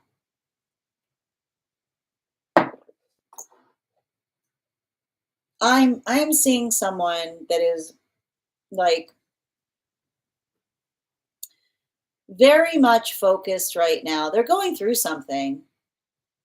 I don't know if they're I don't know if they're telling everybody about it, you know? There's a lot of like I see somebody who's like working through a lot of anxiety. I see someone who's working through a lot of fear. I see someone who's very concerned and worried about what the future holds. Um, and I keep on seeing that like um, it very much feels like it's in alignment um, to what we were seeing in the today's divine energy update, which is like the space by which we understand that you know we have to be brave in the space of our fear so that we don't project it outwards is what I keep on seeing. And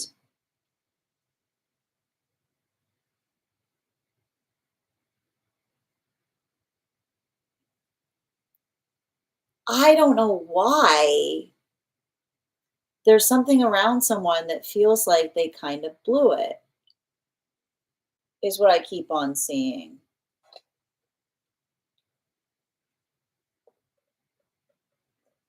Why am I getting the vibration of someone who's like, why am I getting the vibration of someone who's like trying to double down on blowing it? Like that's what's so weird about it, you know? Um,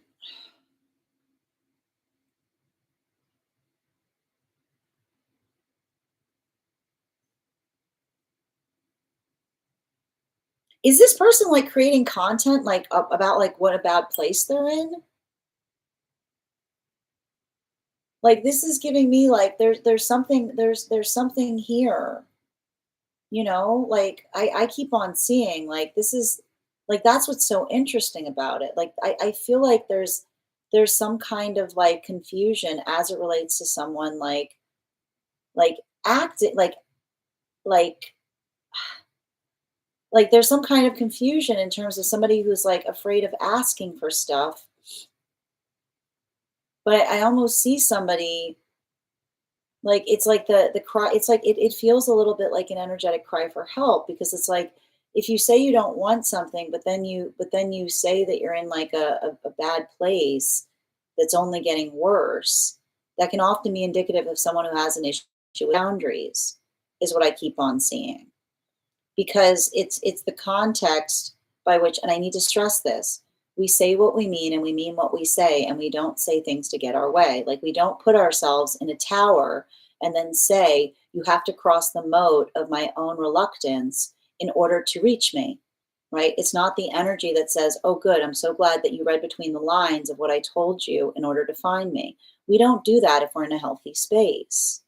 And that's the thing I want to be very conscientious with as it relates to mixed signals that I'm seeing around someone. It feels like Rapunzel energy, but it feels like a Rapunzel that like put themselves in a tower, right? That said, go away, and then put themselves in a tower. And now they're throwing their hair out the window going, like, you know what I mean? Like that's the kind of stuff I'm seeing right now. But being like, you walked into the, what are you doing? Like, you know what I mean? Like that's what I mean in relationality to mixed signals. You don't say go away and then you start doing missives going, where are you? Right? Like it's like that can often be someone who's like needs to get better at not running. And this is the problem with that is like healthy relationship should not be built in the context of someone. I feel like someone has like this like archaic romantic idea of like romanticism that says like someone that cares about me will see past my rough veneer. They'll understand that my no like is no, it doesn't. It should never be like that. That's not healthy. You know what I mean? Like we should never create that state that says that if you really want to reach me, you have to go past what I articulate that I say that I want, because everything I keep on seeing here, it feels like someone kind of caught or lost in their own fantasy, right? That's literally fantastic thinking, because it's the feeling. It doesn't feel like that when someone is not being, it's not healthy when someone isn't being respective of your boundaries. It's almost like when you want a relationship like that, it's almost like you're welcoming in unhealthy energy, because who would act like that? Is what I keep on hearing. Who would act like that? Like someone that is not respective of you. So I feel like this is what I see around someone. Like, are they energetically missing you? Yes. But I also see a situation that says honor what they said, right? Like honor their boundaries. Even if it feels like, I keep on hearing, even if it feels like they're giving you some kind of come hither energy, right? Which is the energy that says stay back, right? Like no further. Like we don't do that. That's not a healthy or safe space to be in. So just be like, and I want you to say this, like if you feel like this and this person reaches out, say, I want you to understand this is me honoring your boundaries. We say what we mean what we say. We don't say things to get our way. And because of energy like this, unfortunately, energy in this way will often allow the worst energy towards them. And it's only when they start to heal that they understand that healthy energy is energy that respects what we say and we don't read into things. Bottom of the deck.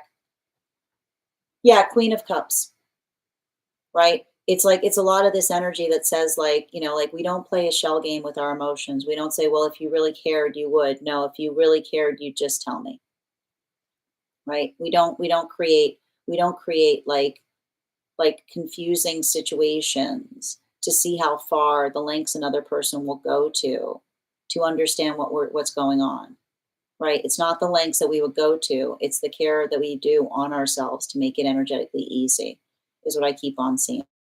So make sure, I keep on hearing, make sure if someone is sending you mixed signals, your job in relationship is not to act as interpreter. You are not failing if someone is sending you mixed signals if you're not reading between the lines. Just say to them, this, you're not making much sense. I'm going to respect what you said. I'm not going to read into it because again, and I keep on hearing, you should write this down. Healthy relationship. We say what we mean what we say. We don't say things to get our way. We say what we mean what we say. We don't say things to get our way. We don't start agonizing about whether we're like decoding something. We just recognize if someone's in a healthy space, they would never require us to. Thank you so much for having that reading with me, Claire. And if this message connected to you as well, it's very common for those who need these messages to be here to experience them. We are doing personal readings right now. I will be closing the list shortly. So if anyone else wants to get on the list, please do so sooner rather than later. Ava, I've got you. I'll probably take maybe, I'm actually, the list is closed for today. The list is closed for today. If anyone else wants to get on the list for today, you'll be on for tomorrow. You'll be the first person read for. You'll also have an additional card in your reading. All right, I'm going to take a moment to read over some of the comments that came through as I was reading. We also reached 100K. Thank you guys so much. We're going to be doing another giveaway. All right, and just bear with me a minute as I read over the comments that came through as I was reading. Yeah, finally, Nikki. Immediately. You crack me up.